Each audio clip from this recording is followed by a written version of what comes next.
പഠിച്ച സമയത്ത് ഞാൻ പൊതുവിൽ എന്നോട് പറയാറുണ്ട്, പൊതുവിൽ ഇങ്ങനെ പ്രഭാഷണത്തിന് വിളിക്കുന്ന സമയത്ത് ഈ മണ്ണാർക്കാട് എന്ന് ഒപ്പം വെക്കേണ്ടതില്ല, അതിനുള്ള മാത്രമുള്ള ഒരു വളർച്ച എനിക്കായിട്ടില്ല എന്നാണ് ഞാൻ സ്വയം കരുതുന്നത്. വ്യാസൻ മണ്ണാർക്കാട് എന്നൊന്നും പറഞ്ഞ് അങ്ങനെ അറിയപ്പെടാൻ എനിക്ക് അത്ര വലിയ താല്പര്യമില്ല. എന്റെ നാട് മോശമായോണ്ടല്ല, ആ നാടിന്റെ കൂടെ എന്റെ പേര് പറയുമ്പോൾ എന്റെ നാടിനൊരു മോശമാവരുതേ എന്നുള്ളൊരു ധാരണയാണ്. പക്ഷെ ആ നാടിന്റെ പേര് ഇവിടെ വെച്ചത് എന്തുകൊണ്ടും അന്വർത്ഥാണ് എന്ന് പറയേണ്ടി വരും. തൃക്കൊടിത്താനത്ത് നിൽക്കുമ്പോൾ ഇവിടെയുള്ള പഞ്ചദേശത്തുള്ള ഭഗവാന്മാരെ വിശേഷിച്ച് തൃക്കൊടിത്താനത്തപ്പനെ നമസ്കരിച്ച് തന്നെയാണ് ഞാൻ പറയുന്നത്. എന്റെ നാട്, ഞാൻ വരുന്ന മണ്ണാർക്കാട്, മഹാഭാരതമായിട്ട് വളരെയധികം ബന്ധപ്പെട്ട് കിടക്കുന്ന ഒരു സ്ഥലമാണ്. മണ്ണും ആറും കാടും നടന്ന സ്ഥലമാണ്, അല്ലെങ്കിൽ ഉള്ള സ്ഥലമാണ് മണ്ണാർക്കാട്. അവിടെയാണ് ഏറ്റവും പ്രശസ്തമായിട്ടുള്ള ദേശീയ ഉദ്യാനം സ്ഥിതി ചെയ്യുന്നത്. നിങ്ങൾക്ക് അറിയായിരിക്കും, സൈലന്റ് വാലി എന്ന് പറയും. ആ സൈലന്റ് വാലിയിൽ നിന്ന് ഉത്ഭവിക്കുന്ന ഒരു പുഴയുണ്ട്. ആ പുഴയിലാണ് ഞങ്ങൾ എല്ലാ ദിവസവും കുളിക്കുന്നത്. ആ പുഴയിൽ കുളിച്ചിട്ടാണ് ഞങ്ങളുടെ പരദേവതയായിട്ടുള്ള തിരുമാന്താംകുന്നിൽ അമ്മയെ തൊഴാൻ ഞങ്ങൾ പോകാറുള്ളത്. ആ പുഴയുടെ പേര് കുന്തിപ്പുഴ എന്നാണ്. ഇവിടെ നേരത്തെ ഇത് ടീച്ചർ സംസാരിച്ച് നിർത്തിയത് കുന്തിയെ കുറിച്ചായിരുന്നു. ഞാൻ അവിടെ ഇരുന്ന് പറയായിരുന്നു, ടീച്ചർ കുന്തിയെ കുറിച്ച് പറഞ്ഞ് നിർത്തി, നന്നായി, എനിക്ക് കുന്തിയെ പിടിച്ചിനി തുടങ്ങാലോ. കുന്തിപ്പുഴയാണ് ഞങ്ങളുടെ നാടിന്റെ ജീവനാഡി, ആ മഹാത്മാവിന്റെ പേരുള്ള ഒരു പുഴ. ഇവിടെ നമ്മൾ ഓരോ പാണ്ഡവന്മാരും പ്രതിഷ്ഠിച്ച ക്ഷേത്രങ്ങളുടെ ഐതിഹ്യം പറയുന്ന പോലെ ഞങ്ങൾക്ക് അവിടെ പല സ്ഥലനാമങ്ങളുണ്ട്. വനവാസകാലത്ത് പഞ്ചപാണ്ഡവര് വനവാസകാലം അനുഷ്ഠിച്ചിരുന്നത് ആ ഭാഗത്താണെന്നൊരു ഭഗഭേദം പറയും. അപ്പൊ അവര് ഈ ഭക്ഷണമൊക്കെ ഉണ്ടാക്കി, ഭക്ഷണം കഴിച്ച് അത് കഴുകാനായി പുഴയിൽ കമിഴ്ത്തി വെച്ചു അത്ര. ഈ പാത്രം ഭക്ഷണം കഴിച്ചിട്ട് കമിഴ്ത്തി വെച്ചു. ആ കമിഴ്ത്തി വെച്ച സ്ഥലത്ത് നിന്നാണ് കുന്തിപ്പുഴ ഉത്ഭവിച്ചത് എന്നാണ് പറയുക. ആ സ്ഥലത്തിന് ഇപ്പോഴും വിളിക്കുക പാത്രക്കടവ് എന്നാണ്. അമ്മ പാത്രം കഴുകി കമിഴ്ത്തിയ സ്ഥലം പാത്രക്കടവ്. അതിന്റെയൊക്കെ ഒരു മനോഹാരിത ഞാൻ പറയുന്നത് നിങ്ങൾക്ക് എത്രത്തോളം അത് മനസ്സിലാക്കാൻ പറ്റുന്ന എനിക്ക് അറിയില്ല. അവിടെ ഇപ്പോഴും പോയി നിങ്ങൾ അവിടുത്തെ പാറകളിൽ ചെവിയോർത്ത് വെച്ചാൽ ഈ പാത്രത്തിന്റെ മുകളിലേക്ക് വെള്ളം വീഴുമ്പോഴുള്ള ഒരു പ്രത്യേക ശബ്ദമുണ്ട്. ആ ശബ്ദം ഇപ്പോഴും കേൾക്കാൻ പറ്റുത്ര. കമിഴ്ത്തി വെച്ച ഒരു പാത്രത്തിന്റെ മുകളിലേക്ക് വെള്ളം വീഴ്ത്തുക. അപ്പൊ എന്ത് ശബ്ദമാണോ കേൾക്കുക, ആ ശബ്ദം ഇപ്പോഴും അവിടുത്തെ പാറകളിൽ കേൾക്കാം എന്നാണ് പറയാറുള്ളത്. അങ്ങനെ മണ്ണാർക്കാട് ഒരു കുന്തിപ്പുഴയുണ്ട്, ഒരു പാത്രക്കടവുണ്ട്. ഇവിടെ ഉള്ളതുപോലെ തന്നെ ഭീമസേനാൽ പ്രതിഷ്ഠിക്കപ്പെട്ട ഒരു നാട്, ഒരു ഗുരുവായൂരപ്പന്റെ അമ്പലമുള്ള ഒരു സ്ഥലമുണ്ട്, അവിടെ ഭീമനാട് എന്നാണ് ആ സ്ഥലത്തിന് പേര്. അരക്കില്ലം, മഹാഭാരതത്തിൽ ഏറ്റവും ഒഴിച്ചുകൂടാൻ പറ്റാത്ത ഒരു സന്ദർഭമാണ്.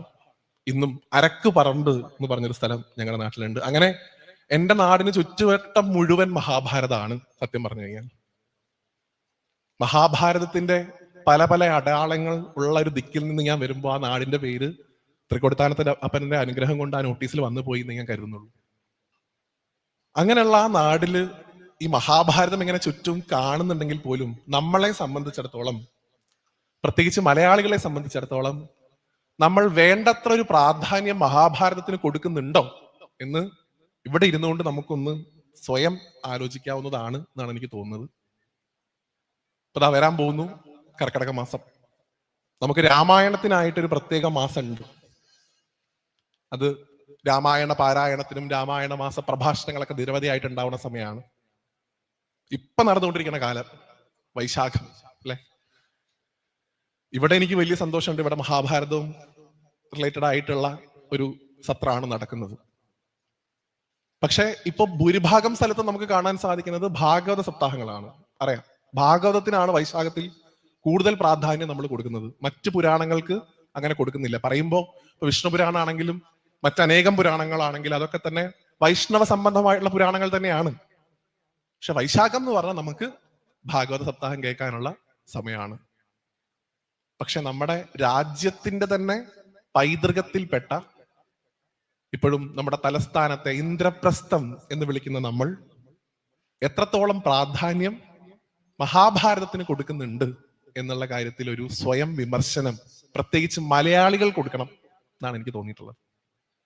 മറ്റ് സംസ്ഥാനത്തുള്ള ആളുകൾ ഇത്രത്തോളം പ്രാധാന്യം കുറച്ച് കാണുന്നുണ്ടെന്ന് എനിക്ക് തോന്നുന്നില്ല. കാരണം അവരുടെയൊക്കെ പല ആഘോഷങ്ങളും മഹാഭാരതമായിട്ട് ബന്ധപ്പെട്ടിട്ടാണ്. നമുക്ക് മഹാഭാരതം അത്രത്തോളം നമ്മുടെ ഈ ഒരു കേരളീയ പൈതൃകത്തിലേക്ക് വന്നിട്ടില്ല ഇപ്പോഴും.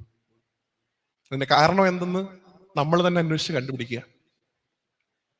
ആ മഹാഭാരതത്തെ കുറിച്ചുള്ള ഒരു ചർച്ച ഇവിടെ ഭക്തി, മഹാഭാരതത്തിലെ ഭക്തിയുടെ ജ്ഞാനാമൃതം എന്ന വിഷയത്തിന്മേലാണ് എനിക്ക് സംസാരിക്കേണ്ടത്. ഇവിടെ നേരത്തെ സൂചിപ്പിച്ചു സാർ, ഭക്തി ആത്യന്തികമായിട്ട് ജ്ഞാനം ഉണ്ടാക്കുന്നു എന്ന്. ഞാൻ ഈ പ്രഭാഷണത്തിന്റെ പ്രധാനപ്പെട്ട വിഷയത്തിലേക്ക് കടക്കുന്നതിന് മുമ്പായിട്ട് ആ ഭക്തിയുടെ ജ്ഞാനം എത്രത്തോളം നമ്മളിൽ ഉണ്ട് എന്ന് നമുക്ക് തന്നെ ഒന്ന് പരിശോധിക്കാൻ, നമുക്ക് എന്ന വാക്കാണ് ഞാൻ ഉപദേശിക്കുന്നത്, ഒരിക്കലും നിങ്ങൾക്കുണ്ടോ നോക്കാനല്ല. എന്റെ അറിവ് പ്രദർശിപ്പിക്കാനുള്ള ഒരു സ്ഥലമല്ല ഇവിടെ. ഗുരുവായൂരപ്പൻ അനുഗ്രഹിച്ച് എന്താണോ പറയുന്നത് അത് പറയുന്നു എന്നേ ഉള്ളൂ. എനിക്ക് നിങ്ങളെത്ര പോലും അറിവില്ല എന്നുള്ള ഉത്തമമായിട്ടുള്ള ബോധ്യത്തിലാണ് ഞാൻ ഇവിടെ നിൽക്കുന്നത്. ഇന്ന് ഞാൻ മനസ്സിലാക്കുന്നത് തൃക്കൊടിത്താനത്ത് ബലരാമ ചാർത്താണ് അല്ലെ, ഇന്ന് ബലരാമ അവതാരമാണ് ചാർത്തുന്നത്. ഇവിടെ ഞാൻ വന്നപ്പോഴും ഭഗവാന്റെ ഒരു നീല തലപ്പാവ് കണ്ടപ്പോൾ എനിക്ക് ഭഗവാന്റെ ഏട്ടനെയാണ് ഓർമ്മ വന്നത്. അത് സന്ദർഭവശാൽ അങ്ങനെ ചാർത്തിയതാണെന്ന് എനിക്കറിയില്ല. ഒരു നീല തലപ്പാവൊക്കെ ഇട്ട് കണ്ടപ്പോ ഏട്ടൻ രാമേട്ടനായിട്ട് നിൽക്കുന്ന ഒരു രൂപം പൂജ അലങ്കാരമൊക്കെ പറയുമ്പോൾ പറയാറുണ്ടല്ലോ, ഏട്ടന്റെ രൂപത്തിലാണെന്ന് പറയും. അങ്ങനെ തോന്നി. അപ്പൊ ഭക്തി ജ്ഞാനമാകുന്നത് എങ്ങനെയാണെന്ന് ബലരാമാവതാരം കൊണ്ട് മാത്രം തന്നെ നമുക്ക് സത്യം പറഞ്ഞാൽ മനസ്സിലാക്കാൻ സാധിക്കും. ഇപ്പൊ നമ്മൾ കടന്നുപോയിക്കൊണ്ടിരിക്കുന്ന ഈ ഒരു സമയം വൈശാഖം. ഈ വൈശാഖ മാസത്തിലാണ് ഏറ്റവും കൂടുതൽ ഭഗവാന്റെ അവതാരങ്ങൾ ഉണ്ടായിട്ടുള്ള സമയം. ഏറ്റവും അധികം നമ്മുടെ സാമ്പ്രദായികമായിട്ടുള്ള അനുഷ്ഠാനങ്ങളിൽ നിരവധിയായിട്ടുള്ള വിശേഷപ്പെട്ട അവസരങ്ങൾ വരുന്നതും ഈ ഒരു സമയത്താണ്, വൈശാഖത്തിലാണ്. പ്രധാനമായിട്ടും 3 കാര്യങ്ങൾക്ക് ഈ സമയത്ത് പ്രാധാന്യം കൊടുക്കും ആചാര്യന്മാര്. ഒന്ന്, സ്നാനം, രാവിലെ എഴുന്നേറ്റുള്ള കുളി. എല്ലാ ദിവ്യ നദികളുടെയും സാന്നിധ്യം ഈ സമയത്ത് നമ്മുടെ ജലാശയങ്ങളിൽ ഉണ്ട് എന്ന് പറയുന്നതുകൊണ്ട് അധികാലത്ത് എഴുന്നേറ്റ് കുളിക്കുന്നത് നല്ലതാണെന്ന് പറയാറുണ്ട്. അല്ലെങ്കിലും കുളിക്കണം, ഈ സമയത്ത് വിശേഷമായിട്ട് കുളിക്കുക. 2, പുരാണ ശ്രവണവും നാമസങ്കീർത്തനവും. ഈ സമയത്ത് പുരാണങ്ങൾ കേൾക്കുന്നത്, നാമസങ്കീർത്തനം ചെയ്യുന്നത് മറ്റു സമയങ്ങളിൽ ചെയ്യുന്നതിനേക്കാൾ കൂടുതൽ വിശേഷമാണ് എന്ന് പറയപ്പെടുന്നു. 3, ദാനം. മനസ്സറിഞ്ഞ് ഒരു മനുഷ്യനെ കാണുമ്പോൾ അയാൾക്ക് വേണ്ടത് എന്താന്ന് വെച്ചാൽ കൊടുക്കാനുള്ള മനസ്സ് കാണിക്കുക. സ്നാനം, പുരാണശ്രവണം, ദാനം. ഇത് 3ഉമാണ് വൈശാഖത്തിന്റെ യഥാർത്ഥത്തിലുള്ള മഹാത്മ്യമായിട്ട് പറയാറുള്ളത്. ഈ വൈശാഖ മാസത്തിലാണ് ഭഗവാന്റെ ഏറ്റവും പ്രധാനപ്പെട്ട അവതാരങ്ങൾ ഉണ്ടായതെന്ന് ഞാൻ പറഞ്ഞു. അതിൽ തന്നെ ഭഗവാന്റെ ഏറ്റവും പ്രിയപ്പെട്ട ഏട്ടൻ, ഭഗവാനെ ഉണ്ണിയായിരിക്കുന്ന സമയം തൊട്ട് ഏതാണ്ട് കംസവധം സമയം വരെ, ഒരു 10 വയസ്സ് വരെ ചുമലിലേറ്റ് നടന്ന് ഉണ്ണിക്ക് കാര്യം അടയ്ക്കുന്നുണ്ടോ നോക്കി ഏട്ടനുണ്ട് എന്ന് പറഞ്ഞ് ഭഗവാൻ സ്വന്തം ജീവനോളം സ്നേഹിച്ച ഭഗവാന്റെ തന്നെ സ്വരൂപമായിട്ടുള്ള ആ സംഘർഷമൂർത്തിയായിട്ടുള്ള ഭഗവാൻ സാക്ഷാൽ ശ്രീ ബലരാമസ്വാമി. ആ ഭഗവാന്റെ അവതാരം ഉണ്ടായ ദിവസം എന്നായിരുന്നു? ഞാൻ ഒറ്റയ്ക്ക് പ്രഭാഷണം നടത്തുന്ന വിചാരിച്ചു. വൈശാഖ മാസത്തില് 3ാമത്തെ തിഥി അല്ലെ, അതിനെ നമ്മൾ തൃതീയ എന്ന് വിളിക്കുന്നു. വിശേഷപ്പെട്ട തൃതീയ ആയതുകൊണ്ട് തന്നെ അതിനെ അക്ഷയ തൃതീയ എന്ന പേരിലാണ് നമ്മൾ വിളിക്കുന്നത്. അടുത്ത ചോദ്യം എന്താണെന്ന് അറിയാലോ അല്ലെ? നമ്മളെ സംബന്ധിച്ചിടത്തോളം, മലയാളികളെ സംബന്ധിച്ചിടത്തോളം അക്ഷയ തൃതീയ എന്തിനുള്ള ദിവസമാണ്? ഇതിപ്പോ എന്താ വെച്ചാൽ പല ആൾക്കാരും ചോദിച്ചിട്ട് ഇത് പറഞ്ഞാൽ തെറ്റാന്ന് അറിയുകയും ചെയ്യാൻ ചിരിക്കാതെ പറ്റൂല്ല, ആ അവസ്ഥയാണ്. നമ്മളെ സംബന്ധിച്ചിടത്തോളം ഇപ്പൊ വാങ്ങിയാൽ ഇരട്ടി വാങ്ങാം അല്ലേ? സ്വർണം വാങ്ങാനുള്ള ദിവസമാണ്. ആയിക്കോട്ടെ, ഞാൻ അതിനെ എതിര് പറയുന്നില്ല. ഞാൻ അതിനെ സംസാരിച്ചപ്പോ എന്നെ പല പ്രമുഖ ജ്വല്ലലുകാരും വിളിച്ച് ഇനി മേലാൽ ഇങ്ങനെ പറഞ്ഞാൽ എന്നൊക്കെ പറഞ്ഞു. ഭഗവാന്റെ ബലരാമാവതാരം ഉണ്ടായ ദിവസമാണ് അക്ഷയ തൃതീയ. കഴിഞ്ഞില്ല. നമ്മളൊക്കെ ഈ ചവിട്ടി നിൽക്കുന്ന മണ്ണുണ്ടല്ലോ, ഈ മണ്ണ്, കേരളം, നമ്പർ 1 കേരളം. ഈ കേരളം നമുക്ക് വീണ്ടെടുത്തു തന്ന ഭഗവാന്റെ അവതാരം സാക്ഷാൽ പരശുരാമസ്വാമി, നമ്മുടെയൊക്കെ പിതാമകൻ അല്ലെ? ആ ഭഗവാന്റെ അവതാരം ഉണ്ടായ ദിവസവും അക്ഷയ തൃതീയ. കഴിഞ്ഞില്ല. ഞാൻ 2 കഴിഞ്ഞിട്ടുള്ളൂ. കഴിഞ്ഞ ലിസ്റ്റ് വരുന്നുണ്ട്. 3, നമ്മുടെ ഈ സന്ദർഭമായിട്ട് നോക്കൂ, ഏറ്റവും അധികം അനുയോജ്യമായിട്ടുള്ള സമയത്താണ് ഈ യജ്ഞം നടക്കുന്നത്. 3, സാക്ഷാൽ വ്യാസൻ മഹാഗണപതിയുടെ സഹായത്തോടു കൂടി മഹാഭാരത രചന തുടങ്ങിയത് ഒരു അക്ഷയ തൃതീയ ദിവസമാണെന്ന് പറയപ്പെടുന്നു. മഹാഭാരതം ഉണ്ടായ ദിവസം എന്ന് വെച്ചാൽ അതിന്റെ രചന തുടങ്ങിയ ദിവസം അക്ഷയ തൃതീയ. 4, ഭഗീരഥന്റെ പ്രാർത്ഥന കൊണ്ട് സാക്ഷാൽ ഗംഗാമാതാവ് ഭൂമിയിലേക്ക് അവതരിച്ച ദിവസം, ഗംഗാവതരണം ഉണ്ടായ ദിവസം, അതും അക്ഷയ തൃതീയ. നമ്മൾ പറയാൻ പോകുന്നു ദ്രൗപദിയെ കുറിച്ച്, പാഞ്ചാലിയെ കുറിച്ച്. പാഞ്ചാലിക്ക് വിശേഷപ്പെട്ട ഒരു പാത്രം കിട്ടിയ കഥ നമുക്ക് എല്ലാവർക്കും അറിയാം, അക്ഷയ പാത്രം അല്ലെ? ഈ അക്ഷയ പാത്രം പാഞ്ചാലിക്ക് കിട്ടിയ ദിവസവും ഏത് ദിവസം? അക്ഷയ തൃതീയ. ഇനിയും ഉണ്ട് കേട്ടോ, ഇനിയും ലിസ്റ്റ് ഉണ്ട്. ഇതിൽ എവിടെ എന്തില്ല? സ്വർണം വാങ്ങാനുള്ളൊരു ദിവസം എന്നുള്ളൊരു ദിവസം, ഒരു പോയിന്റ് എവിടെയെങ്കിലും നിങ്ങൾക്ക് കാണിച്ചു തരാൻ പറ്റുമെങ്കിൽ നല്ലത്. ഞാനൊരു സദസ്സിൽ ഇത് പറഞ്ഞു. അത് കഴിഞ്ഞപ്പോ ആ സമയത്തൊന്നും ആരും അഭിപ്രായമൊന്നും പറഞ്ഞില്ല. അത് കഴിഞ്ഞപ്പോ എന്നോട് ഒരാള് പുറത്തിറങ്ങിയ സമയത്ത് വ്യാസനോട് വരൂ എന്ന് പറഞ്ഞ് എന്നെ കൊണ്ടുപോയി. ഒരു കഥ പറയട്ടെ എന്ന് ചോദിച്ചു. പറഞ്ഞോളൂ എന്ന് പറഞ്ഞു. ആ പറഞ്ഞ കഥ എന്താന്ന് ചോദിച്ചു കഴിഞ്ഞാൽ, ശങ്കരാചാര്യ സ്വാമികൾ ഒരു ഇല്ലത്ത് ഭിക്ഷയ്ക്ക് പോയി. ആ ഭിക്ഷയ്ക്ക് പോയ സമയത്ത് ആ ഇല്ലത്ത് വലിയ ദാരിദ്ര്യം ആയതുകൊണ്ട് അവിടെ ഒന്നും ഉണ്ടായിരുന്നില്ല. അപ്പൊ ആ പാവപ്പെട്ട അന്തർജനം ഭരണിയിൽ തപ്പി നോക്കിയപ്പോ 2 നെല്ലിക്ക കിട്ടി. ആ നെല്ലിക്ക സ്വാമിയുടെ ഭണ്ഡത്തിൽ ഇട്ട് കൊടുത്ത് പറഞ്ഞു, സ്വാമി ഇത് മാത്രമേ തരാനുള്ളൂ, വേറെ ഒന്നും തരാനില്ല. സ്വാമി അവരുടെ ഭക്തിയിൽ സംപ്രീതനായി അവിടെ വെച്ച് കനകധാരാ സ്തോത്രം എഴുതി. ആ സമയത്ത് സ്വർണത്തിന്റെ നെല്ലിക്ക അവിടെ വീണു. അതുകൊണ്ട് സ്വർണത്തുമായിട്ട് ബന്ധമുണ്ട് എന്നാ പറഞ്ഞത്. അപ്പൊ സ്വർണ്ണമായിട്ട് ബന്ധമല്ലേ? സ്വർണ്ണമായിട്ട് എങ്ങനെ ബന്ധമില്ല എന്ന് പറയാൻ പറ്റും? നോക്കൂ, ഇവിടെ നേരത്തെ പറഞ്ഞ ഒറ്റ പോയിന്റ് ആണ്. ഭക്തി എന്ന് പറയുന്നത് എന്താവണം? ജ്ഞാനം ആവണം. നമ്മൾ ഭാഗവത സപ്താഹങ്ങനെ കേട്ടോണ്ടിരിക്കണ്ടല്ലോ അല്ലെ? എല്ലാ വർഷവും കേൾക്കും. ഹിരണ്യാക്ഷനെ കുറിച്ച് കേൾക്കും, ഹിരണ്യകശിപുവിനെ കുറിച്ച് കേൾക്കും. അവിടെ നരസിംഹമൂർത്തി ഇരിക്കുന്ന മണ്ണാണ്. നമ്മൾ എന്തിനാ എല്ലാ വർഷവും ഇതിങ്ങനെ കേൾക്കണേ? ഒരേ ഹിരണ്യകശിപുവിനെ, ഒരേ ഹിരണ്യാക്ഷനെ തന്നെയല്ലേ ഭഗവാൻ വധിക്കുന്നത്? ഭഗവാന്റെ സ്വന്തം പാർഷദന്മാരാണ്. ശാപം കിട്ടി ഭൂമിയിൽ വന്ന് ജനിച്ചു അസുരന്മാരായിട്ട്. ഒരാളുടെ പേര് ഹിരണ്യാക്ഷൻ, ഒരാളുടെ പേര് ഹിരണ്യകശിപു. രണ്ടുപേരെയും ഭഗവാൻ വധിച്ചു. ഒരാളെ ഭഗവാൻ ഒരു പന്നിയുടെ രൂപം എടുത്ത് ഒരു ഒറ്റ അടി കൊടുത്തു. അതോടുകൂടി തീർന്നു ഹിരണ്യാക്ഷൻ. മറ്റേ ആളെ വധിക്കാൻ ഭഗവാൻ കുറച്ചുകൂടെ ഒക്കെ ഒന്ന് മേക്ക് ഓവർ ചെയ്യേണ്ടി വന്നു, ചേഞ്ച് ചെയ്യേണ്ടി വന്നു ഒന്ന് രൂപം. നരസിംഹാവതാരം എടുത്ത് ഹിരണ്യകശിപുവിനെ ഭഗവാൻ മെയ് 11 നരസിംഹാവതാരം. ഇവരുടെ രണ്ടുപേരുടെയും പേരിൽ പൊതുവായിട്ടുള്ള ഒരു ഘടകമുണ്ട്. ഈ ഹിരണ്യാക്ഷന്റെയും ഹിരണ്യകശിപുവിന്റെയും ഏത് വാക്ക്? ഹിരണ്യം എന്നാണ് ആ വാക്കിന്റെ പേര് അല്ലെ? ഹിരണ്യം എന്ന വാക്കിനർത്ഥം സ്വർണം എന്നാണ്. ഭഗവാൻ വരുന്നുണ്ട്, നമുക്കൊന്ന് ഹോൾഡ് ചെയ്യാം.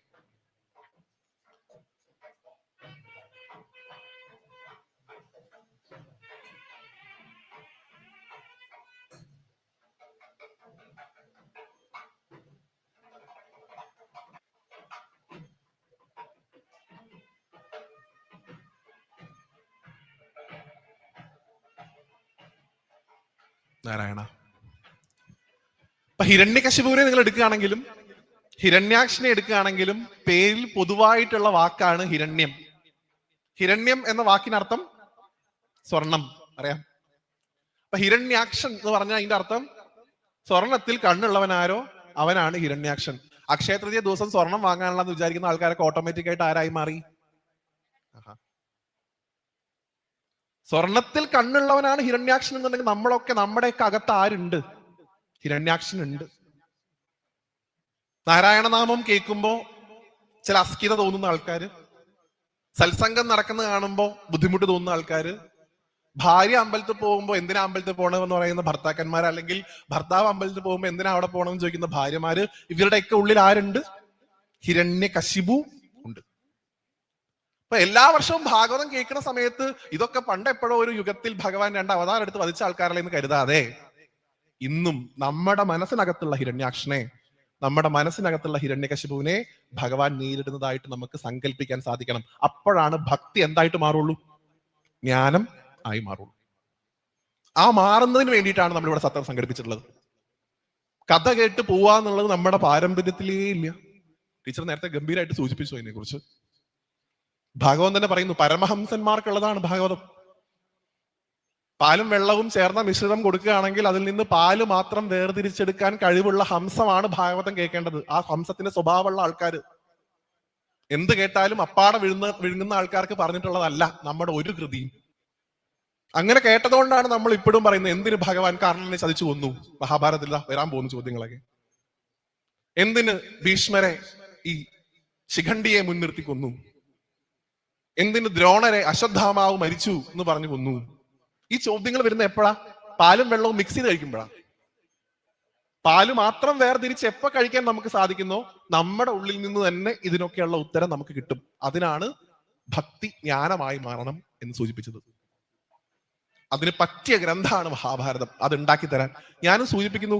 ഇവിടെ ഈ ഭക്തി മഹാഭാരതത്തിൽ കണ്ടുപിടിക്കാൻ കുറച്ച് ബുദ്ധിമുട്ടാണെന്ന് പറഞ്ഞ ആൾക്കാരുണ്ട്. കാരണം നിങ്ങൾക്ക് എല്ലാവർക്കും അറിയാം, എല്ലാ പുരാണങ്ങളും എല്ലാ ഗ്രന്ഥങ്ങളും എഴുതിയ വ്യാസമഹർഷിക്ക് ഒരു ആത്മസംതൃപ്തി വന്നില്ല എന്നാണ്. അദ്ദേഹം വിഷമിച്ചിരിക്കുന്നു പല സമയത്തും. ഭഗവാൻ തന്നെ ഗീതയിൽ 10ാമത്തെ അധ്യായം വിഭൂതി യോഗത്തിൽ പറയുന്നു, മുനീനാം അപ്യഹ വ്യാസ. മുനിമാരിൽ ഞാൻ വ്യാസൻ തന്നെയാവുന്നു. നിങ്ങളൊക്കെ വിഷ്ണു സഹസ്രനാമം ചൊല്ലുന്ന ആൾക്കാരാണ്. വ്യാസായ വിഷ്ണു രൂപായ വ്യാസരൂപായ വിഷ്ണവേ നമോ വൈ ബ്രഹ്മനിതയെ വാസിഷ്ഠായ നമോ നമഃ. അല്ലെ?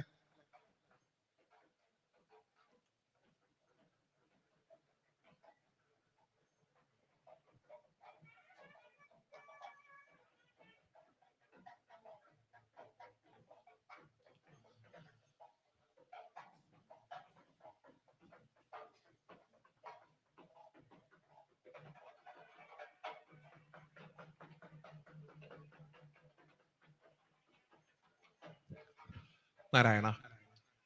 അങ്ങനെയുള്ള വ്യാസ മഹർഷിക്ക് എല്ലാം എഴുതി കഴിഞ്ഞിട്ടും ഒരു ആത്മസംതൃപ്തി ഉണ്ടായില്ല എന്ന് പറഞ്ഞത്. നാരദ മഹർഷി പറഞ്ഞു, അങ്ങ് ഇപ്പൊ എഴുതിയത് മുഴുവൻ ബുദ്ധിക്ക് വേണ്ടിയുള്ളതായിരുന്നു, ഭക്തിക്ക് വേണ്ടി ഒരു രചന നടത്തൂ. അങ്ങനെയാണ് ഭാഗവതം ഉണ്ടായത് എന്ന് പറയാറുണ്ട്. അപ്പൊ മഹാഭാരതത്തിൽ ഭക്തി ഇല്ലല്ലോ, അതുകൊണ്ടല്ലേ വ്യാസൻ വീണ്ടും ഭാഗവതം എഴുതിയത് എന്നുള്ള ചോദ്യം അത്ര കണ്ടങ്ങോട്ട് ശരിയാണെന്ന് എനിക്കിത് വായിച്ചപ്പോൾ തോന്നിയില്ല. കാരണം രണ്ട് ഗ്രന്ഥങ്ങളെയും നമ്മൾ വേർതിരിച്ച് കാണേണ്ടതില്ല എന്നുള്ളതാണ്. മഹാഭാരതം വായിക്കുമ്പോൾ എപ്പോഴും ഭാഗവതം ഒരു കൈയിൽ പിടിക്കുന്നത് വളരെ നല്ലതാണ്.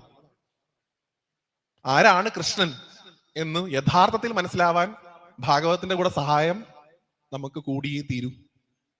പലപ്പോഴും മഹാഭാരതം വായിക്കുമ്പോൾ ഭഗവാൻ ഒരു മനുഷ്യനായിട്ട് കാണാനാണ് നമുക്ക് തോന്നുക. ഒരു മനുഷ്യനായിട്ട്, സാധാരണ നമ്മളെ പോലെ ജീവിക്കുന്ന ഒരു മനുഷ്യൻ. എനിക്ക് തോന്നുന്നില്ല, ഞാൻ മുഴുവൻ വായിച്ചിട്ടില്ല, നിങ്ങളുടെ അത്രയും അറിവ് എനിക്കില്ല, ഭഗവാൻ ഈ ദൂതിന് പോയി വിശ്വരൂപം കാണിക്കുന്നതൊക്കെ മൂലഭാഗത്തിലുണ്ടോ എന്ന കാര്യം എനിക്ക് സംശയമാണ്. ഭാഗവതത്തിലും മറ്റു കാര്യങ്ങളൊക്കെ നമ്മൾ കഥകളിയൊക്കെ പറയുമ്പോൾ കാണിക്കും, ഭഗവാൻ എല്ലാവർക്കും വിശ്വരൂപം കാണിച്ചു കൊടുത്തിട്ട് ഇവിടെ നിന്ന് ഹസ്തനപുരിയിൽ നിന്ന് ഇറങ്ങിപ്പോയി യുദ്ധം ഉണ്ടായി എന്നൊക്കെ നമ്മൾ പറയും. പക്ഷെ അവിടെ മൂലഭാരതത്തിൽ നമുക്ക് ഭഗവാന്റെ ഒരു പ്രസംഗം കേൾക്കാൻ സാധിക്കും.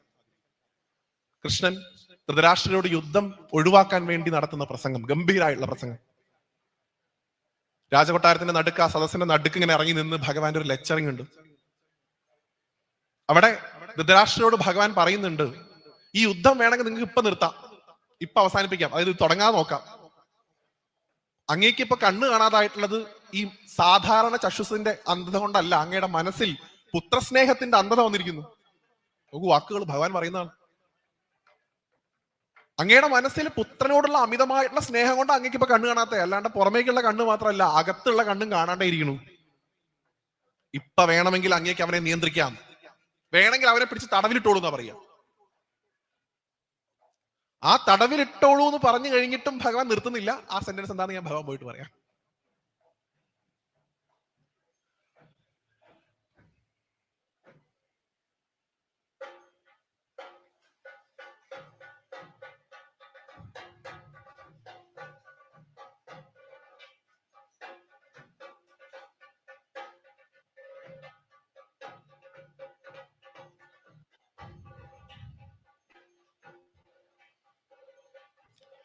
നാരായണ, ഭഗവാൻ ദൂതിന് ചെന്ന് ധൃതരാഷ്ട്ര മഹാരാജാവിനോട് പറയുന്ന വാക്ക്, അങ്ങേക്ക് വേണമെങ്കിൽ ഈ യുദ്ധം ഒഴിവാക്കാം മഹാരാജാവേ, അങ്ങയുടെ കണ്ണുകളിൽ പുത്രശോകത്തിന്റെ, പുത്രസ്നേഹത്തിന്റെ ഒക്കെ അന്ധതയാണ് ഇപ്പൊ ഉള്ളത്, അത് മാറ്റിവെക്കൂ, വേണമെങ്കിൽ പുത്രനെ പിടിച്ച് തുറുങ്കിലിടൂ, എന്നാലും കുഴപ്പമില്ല, അവൻ ജീവനോടെ ഉണ്ടാവുമല്ലോ. അടുത്ത വരിയാണ് ഏറ്റവും പ്രധാനം കേട്ടോ. ഈ ഗുരുവായൂരപ്പൻ പറയുന്ന വാക്കുകളാണ്. ഇപ്പോഴെങ്കിലും ഇത് ചെയ്തില്ലെങ്കിൽ അങ്ങേക്ക് നാളെ എന്റെ ഗതി വരും. എന്റെ ഗതി, എന്ത് ഗതി? ധർമ്മം പുനഃസ്ഥാപിക്കാൻ വേണ്ടി സ്വന്തം അമ്മാവനെ കൊല്ലേണ്ട അവസ്ഥ വന്ന ആളാണ് ഞാൻ. അത് പറയാനാ പരബ്രഹ്മമായുള്ള കൃഷ്ണനാണോ? ഭഗവാന്റെ ഉള്ളിൽ ആ പെയിൻ ഉണ്ട്, സ്വന്തം അമ്മാവനെ കൊന്നതിന്റെ എന്തൊക്കെയോ തരത്തിൽ. സ്വന്തം എക്സാമ്പിൾ വെച്ചിട്ട് ഒരാൾ സംസാരിക്കുമ്പോൾ അയാളുടെ സംസാരം ശ്രദ്ധയോടുകൂടി കേൾക്കുക. കാരണം അയാളുടെ സ്വന്തം അനുഭവത്തിൽ നിന്ന് അയാൾ സംസാരിക്കണേ, അതിന് കൂടുതൽ വീര്യത ഉണ്ടാവും. ഭഗവാൻ സ്വന്തം എക്സാമ്പിൾ അങ്ങനെ വല്ലാതെ എല്ലായിടത്തും പറയാറില്ല, പറഞ്ഞിടത്തൊക്കെ നന്നായിട്ട് കൊണ്ടിട്ടുണ്ട് സ്വന്തം എക്സാമ്പിൾ വെച്ച് സംസാരിക്കുമ്പോൾ. അതുകൊണ്ടാണ് പറഞ്ഞത്, നിങ്ങൾക്ക് വേണമെങ്കിൽ ഇപ്പൊ ഈ യുദ്ധം നിയന്ത്രിക്കാം, ഇല്ലെങ്കിൽ നാളെ നിങ്ങൾക്ക് എന്റെ അവസ്ഥ വരുന്ന പറഞ്ഞ ആളാ ഗുരുവായൂരപ്പൻ. ഇപ്പൊ വേണമെങ്കിൽ ദുര്യോധനെ പിടിച്ച് പൂട്ടിയിട്ടോളൂ, മറ്റേ സണ്ണി പറയുന്നുണ്ടല്ലോ പൂട്ടിയിടണം, ഇപ്പൊ വേണമെങ്കിൽ ഇട്ടോളൂ, എന്നാ ബുദ്ധിമുട്ടില്ല. ഇല്ലെങ്കിൽ നാളെ നിങ്ങൾക്ക് തന്നെ അവനെ കൊല്ലേണ്ടി വരും, എന്റെ ഗതി നിങ്ങൾക്ക് വരും. അങ്ങനെ ഒരു കൃഷ്ണനെ നമുക്ക് ഭാരതത്തിൽ കാണാം. എന്നാൽ ഭാഗവത്തിലേക്ക് വന്നാലോ? ഞാനതാ പറഞ്ഞേ, ആ ഒരു ഭാഗത്ത് മാത്രം നിൽക്കരുത്. അപ്പൊ അപ്പുറത്തെ കയ്യിലുള്ള പുസ്തകം നോക്കുക, അവിടെ കൃത്യമായിട്ട് പറയുന്നു, കൃഷ്ണസ്തു ഭഗവാൻ സ്വയം, ശ്രീമദ് ഭാഗവതാക്യോയം പ്രത്യക്ഷ കൃഷ്ണ ഏവഹി. ഭഗവാൻ തന്നെ ഭാഗവതം, ഭഗവാന്റെ പൂർണ്ണാവതാരം തന്നെയാണ്.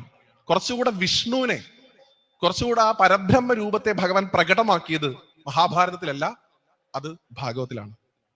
രണ്ടും ഒരുമിച്ച് ചേർത്ത് വായിക്കുമ്പോൾ നമുക്ക് ഒരാളെ കൂടുതൽ എങ്ങനെ മനസ്സിലാക്കാൻ സാധിക്കുന്നു, അതുപോലെ ഭഗവാനെ നമുക്ക് മനസ്സിലാക്കാൻ സാധിക്കും.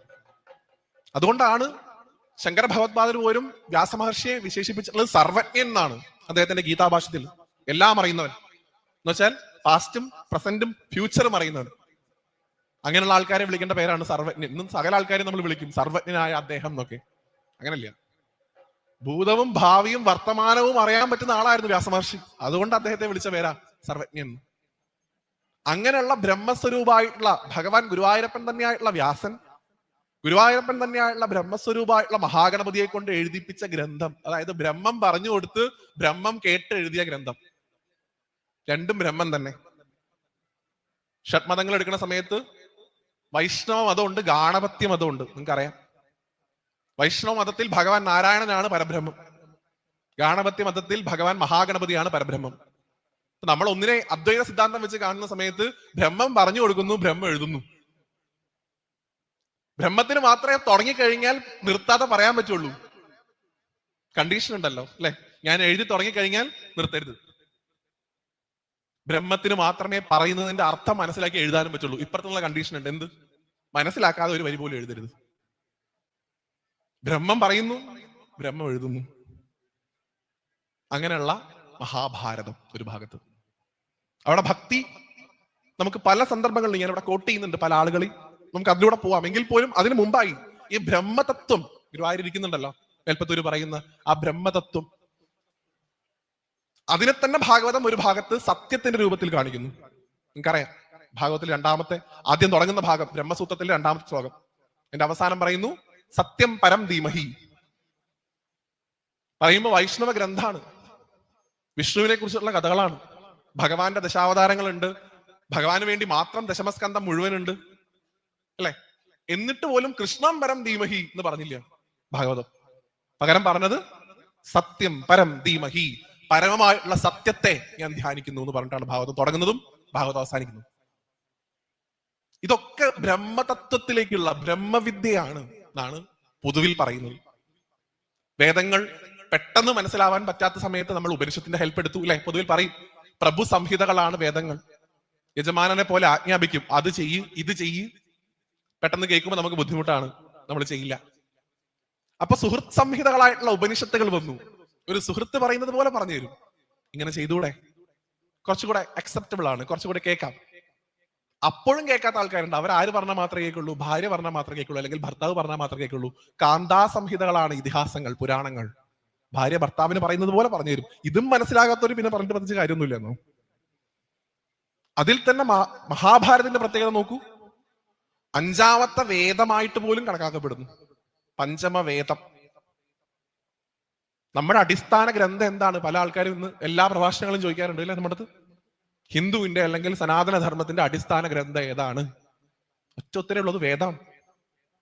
വേദത്തിന്റെ മുകളിലാണ് നമ്മൾ ഈ കാല് മൂന്നി നിൽക്കുന്നത്. എല്ലാം അതിന്റെ മുകളിലേ ഉള്ളൂ, അതിൽ നിന്നുണ്ടായതേ ഉള്ളൂ ബാക്കിയെല്ലാം. വൈദിക മതം എന്നാ ശരിക്കും ഇതിന്റെ പേര് തന്നെ കേട്ടോ. സനാതനം എന്നുള്ളത് അതിന്റെ വിശേഷണമാണ്. ഇന്നുണ്ട്, ഇന്നലെ ഉണ്ടായിരുന്നു, നാളെ ഉണ്ടാവും, അത് അതിന്റെ വിശേഷണമാണ്. യഥാർത്ഥത്തിൽ പേര് വേദത്തിലൂന്നിയ മതം, അതുകൊണ്ട് വൈദിക മതം. വേദമാണ് പാരമ്പര്യം. ആ വേദം മനസ്സിലാക്കാൻ വേണ്ടി എഴുതപ്പെട്ടിട്ടുള്ളതാണ് ഉപനിഷത്തുകൾ. അത് മനസ്സിലാക്കാൻ വേണ്ടി എഴുതപ്പെട്ടുള്ളതാണ് ഇതിഹാസങ്ങൾ, പുരാണങ്ങൾ എല്ലാം തന്നെ. നമുക്ക് ഏതാണോ പെട്ടെന്ന് കണക്റ്റഡ് ആവുന്നത് അതെടുത്തോളുക. നമുക്ക് പെട്ടെന്ന് കണക്റ്റഡ് ആവുന്നത് മഹാഭാരതമാണെങ്കിൽ മഹാഭാരതം എടുക്കാം. ഇവിടെ നമ്മളിപ്പോ എടുക്കുന്നത് മഹാഭാരതമാണ്. അങ്ങനെയുള്ള ആ മഹാഭാരതത്തിലെ ഭക്തി എവിടെയൊക്കെ കാണാം. നേരത്തെ സൂചിപ്പിച്ചല്ലോ, നാരദൻ വ്യാസനോട് പറയുന്നു, അങ്ങ് ബുദ്ധിക്ക് വേണ്ടി മാത്രമല്ലേ എഴുതിയത്, ഭക്തിക്ക് വേണ്ടി എഴുതിയില്ലല്ലോ, അതുകൊണ്ട് ഭാഗവതം എഴുതൂ. അങ്ങനെയല്ല, മഹാഭാരതത്തിലും നിരവധി ആയിട്ടുള്ള സ്ഥലങ്ങളിൽ നമുക്ക് ഭക്തി കാണാൻ സാധിക്കും. ഭാഗവതത്തിലെ പോലെ പ്രത്യക്ഷത്തിൽ കാണാൻ സാധിക്കില്ല എന്നേ ഉള്ളൂ. ഭഗവാൻ ഭക്തി യോഗം പറയുന്നത് പോലും മഹാഭാരതത്തിലാണ്, ഗീതയിൽ, ഭീഷ്മപർവത്തിൽ. ഭക്തിയോഗം അർജുനന് ഭഗവാൻ പറഞ്ഞു കൊടുക്കുന്നത് എവിടെ? അത് മഹാഭാരതത്തിലാണ്. ഭാഗവത്തിൽ അത് പല എക്സാമ്പിളുകളായിട്ടാണ് കാണിച്ചിരിക്കുന്നത്. ഭഗവാന്റെ ഭക്തന്മാരെ ഉപയോഗിച്ച് അജാമിളന്റെ പോലെ ആവാതിരിക്കാം, അവസാന ഘട്ടത്തിലാവാം. ധ്രുവന്റെ പോലെ ചെറുപ്പത്തിലെ ആവാം. പ്രഹ്ലാദന്റെ പോലെ ചെറുപ്പത്തിലെ ആവാം. ഗോപികമാരുടെ പോലെ ഒരു യൗവനം പ്രായത്തിലാവാം. കുബ്ജയെ പോലെ ഒരു വാർദ്ധക്യാവസ്ഥയിൽ അല്ലെങ്കിൽ ആ സമയത്ത് ആവാം. ഓരോ സമയത്തും ആവേണ്ട ആൾക്കാരുടെ എക്സാമ്പിൾ കാണിച്ചിട്ടാണ് ഭാഗവതം പറയുന്നത്. മഹാഭാരതത്തിൽ കൃത്യമായിട്ടുള്ള ആളുകളെ ഐഡന്റിഫൈ ചെയ്ത് കാണിച്ചിട്ട് തന്നെ പറയുന്നു ഇവരെ പോലെ ആയിക്കോളും. ഇവിടെ ടീച്ചർ കുന്തിയെ പറഞ്ഞു നിർത്തിയതുകൊണ്ട് ഞാൻ കുന്തിയിൽ നിന്ന് തുടങ്ങുന്നു. ഭഗവാന്റെ അച്ഛൻ പെങ്ങളാണ്, ഭഗവാന്റെ ചെറിയമ്മയാണ്. ഭാഗവതത്തിൽ കുന്തി സ്തുതി വിശേഷമാണ്, നിങ്ങൾക്ക് അറിയാം. ഭഗവാനെ കുന്തി മാതാവ് സ്തുതിക്കുന്നത്. ഭഗവാൻ യുദ്ധമൊക്കെ കഴിഞ്ഞ് പാണ്ഡവരെ സന്ദർശിക്കാൻ വേണ്ടി പോകുന്ന സമയത്ത് അമ്മയുടെ അടുത്ത് പോയി ഇരിക്കുന്നു. ചോദിക്കുന്നു, ഇനി നിങ്ങൾക്ക് എന്താ വേണ്ടത്? എന്തെങ്കിലുമൊക്കെ ചോദിക്കൂ, എന്തെങ്കിലും ഒരു ആഗ്രഹം ഉണ്ടെങ്കിൽ ചോദിക്കൂ, ഞാൻ അതും കൂടെ ചെയ്തു തരാം. ഭഗവാൻ എന്താ ചെയ്തു കൊടുക്കുന്നത്? നീ ഒന്നും ചെയ്തു കൊടുക്കാൻ ബാക്കിയില്ല. 5 മക്കളെ ജീവനോടെ കൊണ്ടേ കൊടുത്തത് ഒരു അമ്മയ്ക്ക് തന്നെ ഭഗവാൻ ചെയ്യാൻ പറ്റുന്ന ഏറ്റവും വലിയ കാര്യം. അവരെ പൊതുങ്ങി പിടിച്ച് സംരക്ഷിച്ചു ഭഗവാൻ. ആ അമ്മയ്ക്ക് കൊടുത്തു, രാജ്യം കൊടുത്തു, ഇന്ദ്രപ്രസ്ഥം, ഹസ്തിനപുരി, സകലതും, ആര്യാവർത്തം മുഴുവൻ കൊടുത്തു. നല്ലൊരു ഭാര്യ അവരെയും കൊടുത്തു, എല്ലാരെയും കൊടുത്തു. എന്നിട്ടും ചോദിക്കുക ഭഗവാൻ എന്താ വേണ്ടത്? നമ്മളോട് ഗുരുവായൂരപ്പൻ ചോദിച്ചാൽ നമ്മൾ എന്ത് പറയും? നമുക്ക് ലിസ്റ്റ് ഉണ്ടല്ലോ, തരൂ കൃഷ്ണ. 2 തരത്തിൽ വ്യാഖ്യാനിക്കും ആചാര്യന്മാര്. ചില ആൾക്കാർ പറയും ദുഃഖം തരണേ ഭഗവാനെ എന്ന് പ്രാർത്ഥിച്ചു കുന്തി എന്നാണ്. ഭഗവാനും ഞെട്ടി, ഈ യുഗന്തപ്പം എങ്ങനെ ചോദിക്കണേ? സാധാരണ രീതിയിൽ ആൾക്കാർ ഇതൊന്നും ചോദിച്ച് എനിക്ക് പരിചയമില്ല. ദുഃഖം തരണേ ഭഗവാനെ. ചിദാനന്ദപുരി സ്വാമിയൊക്കെ പറയും അങ്ങനെയല്ല പറഞ്ഞിട്ടുള്ളത്, ദുഃഖം ആർക്കും വലിയ താല്പര്യമൊന്നുമില്ല. കുന്തി പ്രാർത്ഥിച്ചത് ദുഃഖം തരണേ എന്നല്ല, ആപത്തുകളെ തരണേ ഭഗവാനെ എന്നാണ്. രണ്ടും തമ്മിൽ വ്യത്യാസമുണ്ട്. എപ്പോഴും സങ്കടം ആർക്കും വലിയ ആഗ്രഹമൊന്നുമില്ല, പക്ഷെ ആപത്തുകൾ ഉണ്ടായാൽ നല്ലതാണ്. ഭഗവാൻ ചോദിച്ചു, എന്തിനാ അമ്മ ഇങ്ങനെ ചോദിക്കണേ? കണ്ണ് നിറഞ്ഞുകൊണ്ട്. മുമ്പിലിരിക്കുന്നത് സ്വന്തം ഒരു സഹോദരന്റെ മകനാണെന്നുള്ള വ്യാഖ്യാനത്തിലൊന്നല്ല കുന്തിയിരിക്കുന്നത്, പരബ്രഹ്മാണ് എന്നുള്ള സങ്കല്പത്തിൽ തന്നെ. ഭഗവാനെ പുരുഷ എന്നുള്ളത് കുന്തി സ്തുതിയിലുണ്ട്, ആ ശബ്ദം പുരുഷ ശബ്ദം ഉപയോഗിച്ചിട്ടുണ്ട്. നവദ്വാരങ്ങളുള്ള ഈ ശരീരത്തിൽ ഇരിക്കുന്ന ഭഗവാനെ എന്ന് വിളിച്ചു തന്നെയാണ് അഡ്രസ് ചെയ്യുന്നത് കുന്തി. അങ്ങനെയുള്ള ഭഗവാനെ, അങ്ങ് എനിക്ക് ആപത്തുകളെ തരണം. എന്തുകൊണ്ട്? ആപത്തുകൾ ഉണ്ടാവുന്ന സമയത്ത് ആ ആപത്തുകളെ മാറ്റാൻ ഞങ്ങളുടെ അടുത്തേക്ക് അവിടെ നിന്ന് ഓടി വരുമല്ലോ. അവിടെ നിന്ന് ഓടി വന്ന് ഞങ്ങളുടെ ആപത്തുകളെ മാറ്റാൻ വേണ്ടി ഞങ്ങളുടെ അടുത്തേക്ക് വരുമ്പോൾ ഞങ്ങൾക്ക് അങ്ങേ കാണാലോ, അങ്ങേ തൊടാലോ, അങ്ങോട്ട് സംസാരിക്കാലോ. അതുകൊണ്ട് ഇടയ്ക്കിടയ്ക്ക് അങ്ങേ മറന്നു പോകാതിരിക്കാനായി ഞങ്ങൾക്ക് ആപത്തുകളെ തരണേ ഭഗവാനെ എന്ന് പ്രാർത്ഥിച്ചു കുന്തി. പഞ്ചപാണ്ഡവന്മാരുടെ അമ്മയായിട്ടുള്ള കുന്തി. അവിടെ നമ്മൾ മനസ്സിലാക്കേണ്ടത്, ഭക്തി എപ്പോ വരുന്നുണ്ടോ, മഹാഭാരതത്തിലാണെങ്കിലും ഭാഗവതത്തിലാണെങ്കിലും, ഭക്തി എന്ന വാക്ക് നമ്മൾ എവിടെ ഉപയോഗിക്കുന്നുണ്ടോ അവിടെയൊക്കെ തന്നെ ഈ മയിൽപ്പീലി വെച്ച് മഞ്ഞപ്പട്ടുടുത്ത് പീതാംബരം ധരിച്ച് വനമാല ചാർത്തി കയ്യിൽ ഓടക്കോളിൽ പിടിച്ചിരിക്കുന്ന കൃഷ്ണനെ നമ്മൾ മനസ്സിലേക്ക് കൊണ്ടുവരരുത്. എവിടെയൊക്കെ കുന്തി മാതാവ് കൈകൂപ്പുന്നുണ്ടോ, ഇനി കുറച്ച് കഴിഞ്ഞാൽ കാണാം, എപ്പോ ഭീഷ്മർ കൈകൂപ്പുന്നുണ്ടോ അവിടെയൊക്കെ മുമ്പിൽ നിൽക്കുന്നത് ബ്രഹ്മസ്വരൂപമായിട്ടുള്ള കൃഷ്ണനാണ്, അല്ലാതെ ദേവകി പെറ്റ കുട്ടിയല്ല. പരബ്രഹ്മത്തെയാണ് ധ്യാനിക്കുന്നത്. അത് വിഷ്ണുവിന്റെ രൂപത്തിൽ അവിടെ മുമ്പിൽ നിൽക്കുന്നു, അല്ലെങ്കിൽ കൃഷ്ണൻ രൂപത്തിൽ മുമ്പിൽ നിൽക്കുന്നു. ഇതേ സ്തുതി നിങ്ങൾക്ക് ശിവപുരാണം വായിച്ചാൽ അവിടെ മഹാദേവനെ സ്തുതിക്കുന്നത് കാണാം പല ഭാഗത്തും. അവിടെ ബ്രഹ്മം മഹാദേവന്റെ രൂപത്തിൽ നിൽക്കുന്നു. അതിൽ തന്നെ നോക്കൂ, മഹാഭാരതത്തിൽ പലയിടത്തും പലപ്പോഴും എനിക്ക് വായിക്കുമ്പോൾ പല സന്ദർഭങ്ങളും തോന്നിയിട്ടുണ്ട്, ഇതിൽ ഏറ്റവും കൂടുതൽ പ്രാർത്ഥിച്ചിട്ടുള്ളത് വിഷ്ണുവിനേക്കാളും ശിവനെയാണല്ലോ പലയിടത്തും. ജയന്ദ്രഥൻ അഭിമന്യുവിനെ വധിക്കുന്നു, നിങ്ങൾക്കറിയാം. ഞാൻ ഈ മഹാഭാരതത്തിലെ ഭക്തി പറയുമ്പോൾ അത് കേവലം വിഷ്ണു ഭക്തി മാത്രമായിട്ട് കാണണ്ടെന്ന് അറിയാൻ വേണ്ടിയിട്ട് ഈ ഒരു ഉദാഹരണം പറയുന്നതാണ്. ജയന്ദ്രഥനാണ് അഭിമന്യുവിനെ കൊല്ലുന്നതിന് നേതൃത്വം നൽകുന്നത്, ചക്രവ്യൂഹം. എപ്പോഴാണോ അഭിമന്യു മരിച്ചു എന്നുള്ള വാർത്ത അർജുനൻ അറിയുന്നത്, അപ്പൊ തന്നെ പ്രതിജ്ഞയാണ്. അർജുനൻ ഒന്ന് പറഞ്ഞ് രണ്ടാമത്തിന് പ്രതിജ്ഞ ചെയ്യുന്ന സ്വഭാവം പണ്ടേ ഉണ്ട്, സന്താനഗോപാലം മുതലേ കേൾക്കാം. നാളെ സൂര്യാസ്തമയത്തിന് മുമ്പായിട്ട് ജയന്ദ്രഥനെ വധിച്ചില്ലെങ്കിൽ ഞാൻ അഗ്നിപ്രവേശം ചെയ്യും എന്നാണ് പറഞ്ഞത്. വലിയ കയ്യടി കേട്ടു എന്നാണ്, വലിയ കരഘോഷം. അർജുനൻ പുറകിലേക്ക് നോക്കി, സ്വന്തം സൈഡിൽ നിന്ന് കയ്യടിയൊന്നുമില്ല, കൈയടിച്ചത് മൊത്തം അപ്പുറത്തെ സൈഡിൽ നിൽക്കുന്ന ആൾക്കാരാ. 64 കിലോമീറ്റർ അപ്പുറത്ത് നിൽക്കുന്ന കൗരവർ, ധാർത്തരാഷ്ട്രർ കൈയടിച്ചു. എന്തിന്? അർജുനൻ പോയാൽ യുദ്ധം കഴിഞ്ഞു, തീർന്നു. രാഹുൽ ഗാന്ധി പറഞ്ഞ പോലെ കഥം തീർന്നു. അർജുനനെ ഏറ്റവും എളുപ്പത്തിൽ ഒഴിവാക്കാനുള്ള ഒരു വഴിയാണ് ഈ മുമ്പിൽ കിട്ടിയിരിക്കുന്നത്. കൃത്യമായിട്ട് ഉപയോഗിച്ചാൽ നാളത്തോടു കൂടി യുദ്ധം തീർക്കാം. പൊതിഞ്ഞ് സംരക്ഷിക്കുന്നു ജയന്ദ്രഥനെ, അല്ലെ? മുഴുവൻ മഹാരഥന്മാരിൽ നിന്ന് സംരക്ഷിക്കുന്നു. ഭഗവാൻ സുദർശനം കൊണ്ട് സൂര്യനെ മറയ്ക്കുന്നു. അസ്തമയമായി എന്ന് കരുതി ജയന്ദ്രനെ മുമ്പിൽ കൊണ്ടുവന്ന് കൊടുക്കുന്നു. അവിടെ വെച്ച് അർജുനൻ ജയന്ദ്രനെ വധിച്ച് പ്രതിജ്ഞ പാലിക്കുന്നു. ഇതാണ് കഥ. നിങ്ങൾ കേട്ടിട്ടുണ്ട്. ഈ ഒന്ന് പറഞ്ഞ് രണ്ടാമത്തതിന് പ്രതിജ്ഞ ചെയ്തിരുന്ന ആൾക്കാർ, ഈ അർജുനെ കൊണ്ട് ഭഗവാൻ ഉണ്ടായിട്ടുള്ള ഒരു ബുദ്ധിമുട്ട് കുറച്ചൊന്നുമല്ല. എപ്പോഴും ഈ ആത്മഹത്യാ പ്രവണത കാണിച്ചിരുന്ന ഒരു ക്യാരക്ടറായിരുന്നു ഈ അർജുനൻ. സന്താന ഗോപാലത്തിൽ നിങ്ങൾക്ക് കാണാം, അടുത്ത കുട്ടിയെ ജീവനോടെ കൊണ്ടുവന്നില്ലെങ്കിൽ ഞാൻ മരിക്കും. അപ്പോഴും പറഞ്ഞു. എന്തുകൊണ്ട് ഈ അർജുനൻ ഇടയ്ക്കിടയ്ക്ക് ഞാൻ തീയിച്ചാടും എന്ന് പറഞ്ഞ് നിങ്ങൾ എപ്പോഴും ആലോചിച്ചിട്ടുണ്ടോ? എന്തുകൊണ്ടാ? പിടിക്കാൻ ഭഗവാൻ പുറകിലുണ്ട് എന്നുള്ള ഉറപ്പാണ്. പിടിക്കാൻ ഭഗവാൻ പുറകിലുണ്ട് എന്ന് ഉറപ്പുള്ളതുകൊണ്ട് അതിങ്ങനെ പറയണേ, ഞാൻ ചാടും, ഞാൻ ചാവും. ആ ഉറപ്പാണ് ഭക്തി കേട്ടോ. ആ ഉറപ്പ് എന്ന് വെച്ചാൽ നാളെ ചാടണം എന്നല്ല ഞാൻ പറഞ്ഞത്, ഉറപ്പ്. എന്ത് സംഭവിച്ചാലും എനിക്ക് എന്റെ ഗുരുവായൂരപ്പൻ ഉണ്ട് എന്ന് നിങ്ങൾക്ക് എപ്പോ നിങ്ങളുടെ മനസ്സിൽ ബോധ്യം വരുന്നോ, അതാണ് ഭക്തിയുടെ ആദ്യത്തെ ലക്ഷണം. അപ്പോഴേ നമുക്കൊക്കെ ഭക്തരാണെന്ന് പറയാൻ പറ്റുള്ളൂ. എന്ത് സംഭവിച്ചാലും എനിക്ക് എന്റെ ഭഗവാൻ ഉണ്ടല്ലോ എന്ന് പറയാൻ സാധിക്കുന്നവർക്കേ ഈ ടൈറ്റിൽ എടുത്ത് അണിയാൻ പറ്റുള്ളൂ. എന്ത്? ഗുരുവായൂരപ്പന്റെ ഭക്തൻ. ഇപ്പൊ നേരത്തെ ഇവിടെ സൂചിപ്പിച്ചു സാർ, ഞാൻ ബിടെക് കമ്പ്യൂട്ടർ സയൻസ് എഞ്ചിനീയറിംഗ് കഴിഞ്ഞിട്ടുണ്ട്. അപ്പൊ അത് കഴിഞ്ഞപ്പോൾ എനിക്കൊരു സർട്ടിഫിക്കറ്റ് കിട്ടി കാലിക്കറ്റ് യൂണിവേഴ്സിറ്റിയിൽ നിന്ന്. 4 വർഷം പഠിച്ചു. അതിന്റെ താഴെ ഒപ്പുണ്ട്, വൈസ് ചാൻസലറുടെ പഠിച്ചിട്ടുണ്ട് കേട്ടോ, ഒന്നുകൂടെ ഉറപ്പ് വരുത്തി. ഈ ഭക്തിയുടെ സർട്ടിഫിക്കറ്റ് നമുക്ക് എവിടുന്നാ കിട്ടുക? അത് ആരാ തരേണ്ടത്? ഭഗവാനാണ് തരേണ്ടത്, അല്ലെ? ഞാൻ കൃഷ്ണന്റെ ഭക്തനാണ്, അല്ലെങ്കിൽ ദേവിയുടെ ഭക്തനാണ്, ഹനുമാൻ സ്വാമിയുടെ ഭക്തനാണ് എന്നൊക്കെ എനിക്ക് ക്ലെയിമേ ഉള്ളൂ, എനിക്ക് അവകാശവാദമേ ഉള്ളൂ. അവരാണ് പറയേണ്ടത് വ്യാസൻ ഭക്തനാണ് കേട്ടോ. എനിക്ക് അവകാശപ്പെടുത്താനേ പറ്റുള്ളൂ. എന്റെ സർട്ടിഫിക്കറ്റ് അടിയിൽ ഒപ്പില്ല. ഒപ്പുണ്ടാവണം എന്നുണ്ടെങ്കിൽ ഭഗവാൻ പറയണം, ദാ ഇവൻ എന്റെ ഭക്തനാണ്. അങ്ങനെ ഭഗവാൻ പറഞ്ഞ കുറച്ച് ആൾക്കാരെയാണ് നമുക്ക് ഭാഗവതത്തിലും ഭാരതത്തിലും ഒക്കെ കാണാൻ പറ്റുന്നത്. പ്രത്യേകിച്ച് ഇവിടെ നരസിംഹമൂർത്തി ഇരിക്കുന്ന സ്ഥലമാണ്. പ്രഹ്ലാദനെ കോട്ട് ചെയ്യാതെ ഇവിടുന്ന് പോകാൻ പറ്റില്ല, മഹാഭാരതത്തിൽ ഇല്ലെങ്കിൽ പോലും. നീ എന്റെ ഭക്തന്മാരുടെ പ്രതിനിധിയാണ് എന്നാണ് ഭഗവാൻ ഭാഗവതത്തിൽ പറയുന്നത്. ചോദിക്കും പ്രഹ്ലാദൻ നരസിംഹമൂർത്തിയോട്, ഭഗവാനെ അങ്ങ് ഈ രൂപം ഒന്ന് മാറ്റിക്കൂടെ, പഴയ രീതിയിലേക്ക് വന്നൂടെ? ഒരാൾ വിചാരിച്ചിട്ട് നടക്കില്ലല്ലോ. പ്രഹ്ലാദൻ മടിയിലിരിക്കുമ്പോ ഭഗവാൻ തിരിച്ചു വയ്ക്കുന്നു ശാന്തനായിട്ട്, നിനക്ക് എന്ത് വരാണ് വേണ്ടത് ഉണ്ണി? ഒരു വരവും വേണ്ട. പറയുന്നത് അവസാനം എന്റെ അച്ഛനെ ശുദ്ധീകരിക്കൂ എന്നൊക്കെയാണ് പറയുന്നത്. അതിന് മുമ്പായിട്ട് പറയും ഭഗവാൻ, എന്ത് വേണമെങ്കിലും ചോദിച്ചോളൂ, മോക്ഷം തരട്ടെ ഞാനെന്ന് ചോദിക്കും. മോക്ഷം തരട്ടെ എന്ന് ചോദിക്കുമ്പോൾ പ്രഹ്ലാദൻ പറയും, എനിക്ക് വേണ്ട.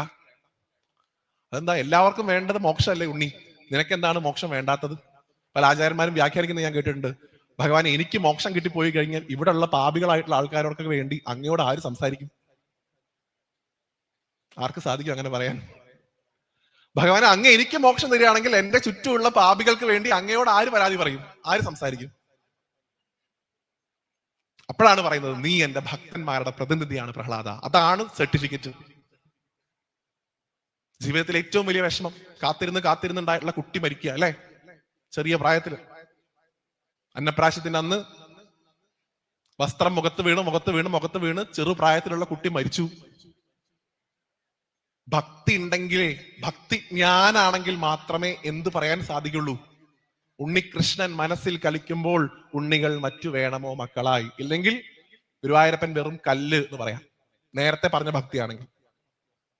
അല്ല, ഭക്തി ജ്ഞാനാണെങ്കിൽ എന്ത് പറയാം? ഉണ്ണികൃഷ്ണൻ മനസ്സിൽ കളിക്കുമ്പോൾ ഉണ്ണികൾ മറ്റു വേണമോ മക്കളായി. ഇത് പറയാനുള്ള ഭക്തി എന്ന് പറഞ്ഞു കഴിഞ്ഞാൽ ഭീരുക്കൾക്ക് പറഞ്ഞിട്ടുള്ള ഏർപ്പാടല്ല കേട്ടോ, അങ്ങനെ കരുതരുതേ. എല്ലാം ഭഗവാൻ ഉണ്ടല്ലോ. വീരന്മാർക്ക് വേണ്ടതാണ് ഭക്തി. ചില്ലറ ധൈര്യം പോരാ എല്ലാത്തിനും ഗുരുവായൂരപ്പൻ ഉണ്ട് എന്ന് പറഞ്ഞ് മുന്നോട്ട് പോകാൻ. അത് പുറത്തിറങ്ങി നടന്നാലേ അതിന്റെ ബുദ്ധിമുട്ട് മനസ്സിലാവുള്ളൂ. എന്ത് പ്രതിസന്ധി വന്നാലും എന്റെ ഗുരുവായൂരപ്പൻ ഉണ്ട് എന്ന് പറഞ്ഞ് മുന്നോട്ട് പോകുമ്പോൾ പ്രതിസന്ധികളുടെ ഘോഷയാത്ര ഇങ്ങനെ കാണും.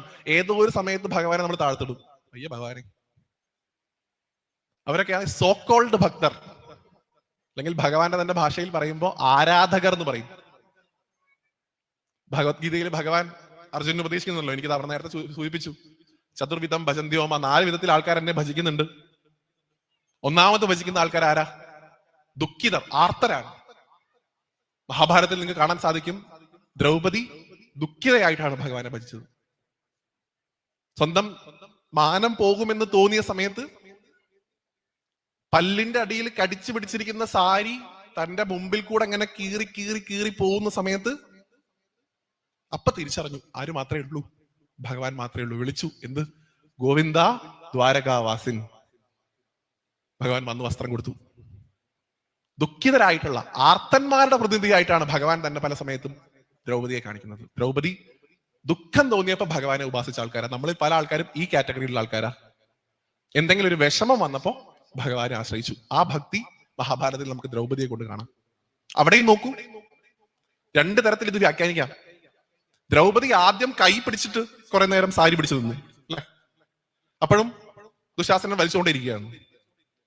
ഏതാണ്ട് തീരാറായി എന്ന് പറഞ്ഞപ്പോ പല്ലിന്റെ ഇടയിൽ കടിച്ചു പിടിച്ചു. രജസ്വലായിരിക്കുന്ന സമയമാണ്. ഒരു പെൺകുട്ടിക്ക് ആ സമയത്ത് എത്ര കണ്ട ആരോഗ്യം ഉണ്ടാവും എന്നൊക്കെ സ്വയം മനസ്സിലാക്കാം. പല്ലിന്റെ ഇടയിൽ കടിച്ചു പിടിക്കുമ്പോഴും വലിക്കുക. ഈ കയ്യിൽ പിടിക്കുമ്പോഴും പല്ലിന്റെ ഇടയിൽ പിടിക്കുമ്പോഴും ഒരു വിശ്വാസം ഉണ്ട്. എന്ത്? എന്റെ ഈ കൈയിന്റെ ബലം കൊണ്ട്, എന്റെ ഈ പല്ലിന്റെ ബലം കൊണ്ട് എന്റെ മാനം സംരക്ഷിക്കാൻ എനിക്ക് സാധിക്കും എന്നുള്ള വിശ്വാസം. അവിടെ നമ്മൾ ഭഗവാനെ ഓർക്കില്ല. എന്ത്? എന്റെ സ്വന്തം കഴിവിൽ എനിക്ക് വിശ്വാസമുണ്ട്, അതുകൊണ്ട് ഞാൻ നടന്നോളാം. ഇത് കീറിപ്പോകുമ്പോഴാണ് മനസ്സിലായത് എന്റെ സ്വന്തം കഴിവുകൊണ്ടും നടക്കില്ല. അപ്പോഴാ വിളിച്ചത് ഗോവിന്ദ ദ്വാരകാവാസൻ. മഹാത്മാക്കൾ വിളിക്കുന്നു സമ്പൂർണ്ണ ശരണാഗതി എന്ന് പറയുന്ന ഒരു അവസ്ഥയുണ്ട് മനുഷ്യന്. എല്ലാം കൈവിട്ടു പോകുന്ന സമയത്ത് ഇനി ഭഗവാൻ അല്ലാതെ ആരുമില്ല എന്ന് മനസ്സിലാക്കുന്ന സമയം സമ്പൂർണ്ണ ശരണാഗതി. അത് വന്ന ആളാണ് പൂന്താനം, അത് വന്ന ആളാണ് കുറൂരമ്മ, അത് വന്ന ആളാണ് വില്ലുമംഗലം, അത് വന്ന ആളാണ് മഞ്ജുള. എല്ലാരും അവർക്കൊക്കെ ഗുരുവായൂരപ്പൻ ഇങ്ങനെ കൊണ്ടു നടക്കാൻ വന്നത് എന്തുകൊണ്ടാ? ഒരു ഉണ്ണി എന്ന് പറയുമ്പോ ഭഗവാൻ ഇങ്ങനെ പുറകില് എന്താ അമ്മേ എന്താ അച്ഛാന്ന് ചോദിച്ചു പിന്നാലെ വന്ന എന്തുകൊണ്ടാ? ഭക്തി ജ്ഞാനമാകുന്നതിന്റെ കൂടെ തന്നെ അവർക്ക് ഭക്തി സ്നേഹം കൂടിയായിരുന്നു. അതും കൂടെ ആയി മാറണം ഇന്നത്തെ കാലഘട്ടത്തിലെ ഭക്തി.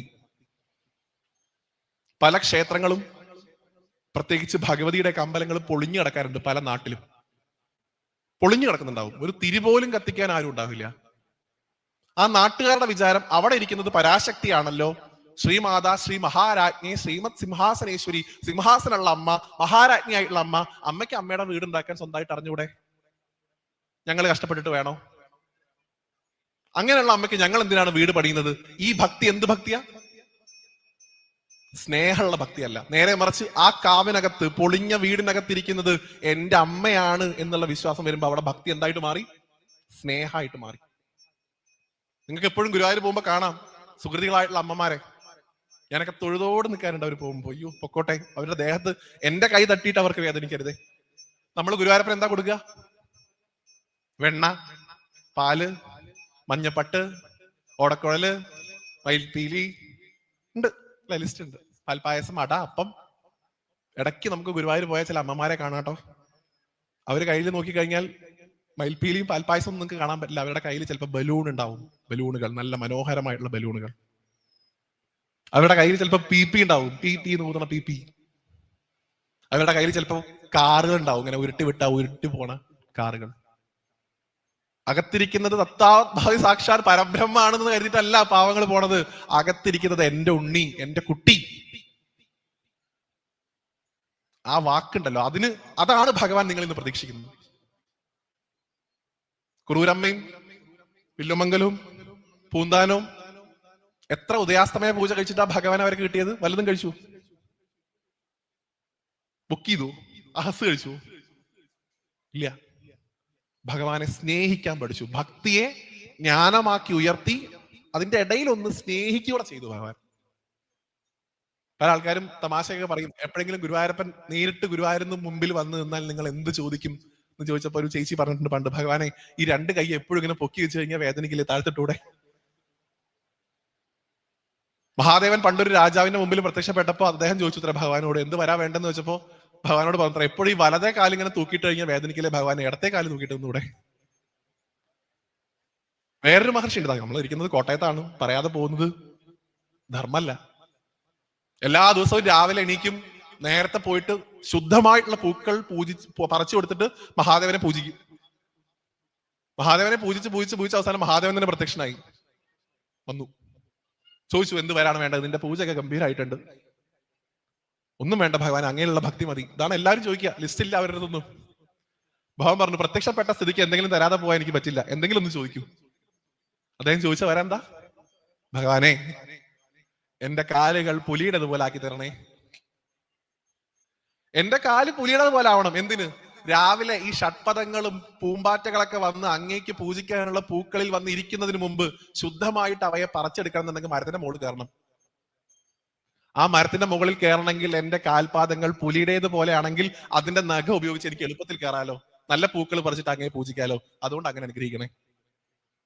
കൊടുത്തു ഭഗവാൻ വരം, അങ്ങനെ ആയിക്കോളട്ടെ. കാല് പുലിയുടേത് പോലെ. ആ മഹർഷി നിങ്ങൾക്ക് എല്ലാവർക്കും അറിയാം. ആരാത്? കോട്ടയത്താണ്.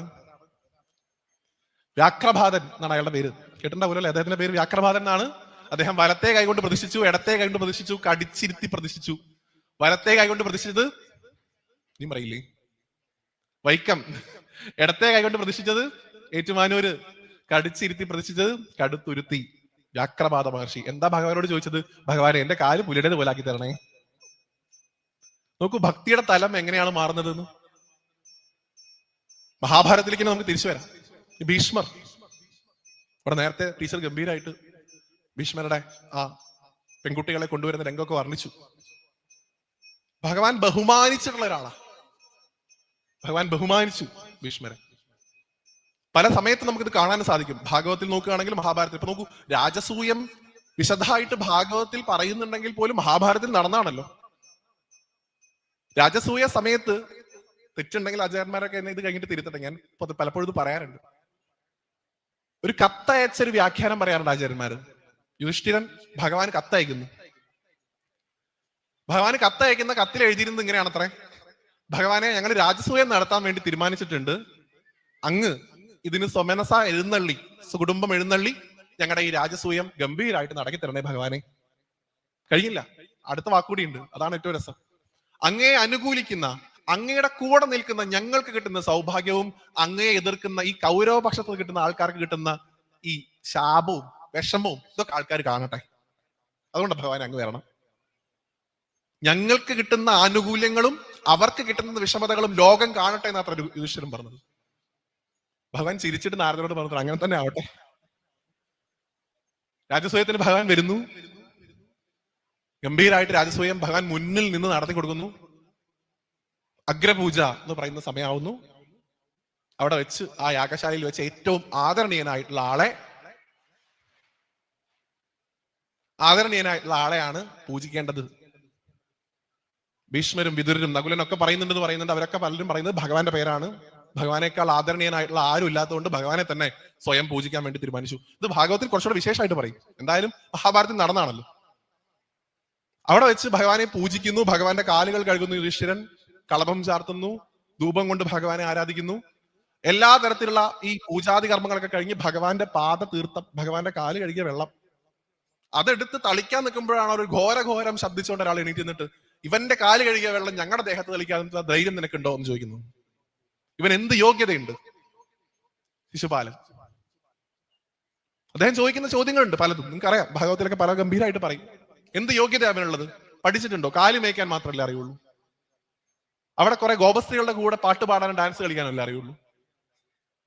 സ്വന്തം അമ്മാവനെ കൊന്നതാണ് ഇവന്റെ യോഗ്യത. ഞങ്ങളെ പോലുള്ള വീരന്മാരായിട്ടുള്ള രാജാക്കന്മാരെയൊക്കെ പേടിച്ച് കടലിന്റെ നടുക്ക് ദ്വാരക എന്ന് പറഞ്ഞ ഒരു പട്ടണം ഉണ്ടാക്കി ഒളിച്ച് താമസിക്കുന്ന ഭീരു, ഇവനെയാണോ പൂജിക്കേണ്ടത്?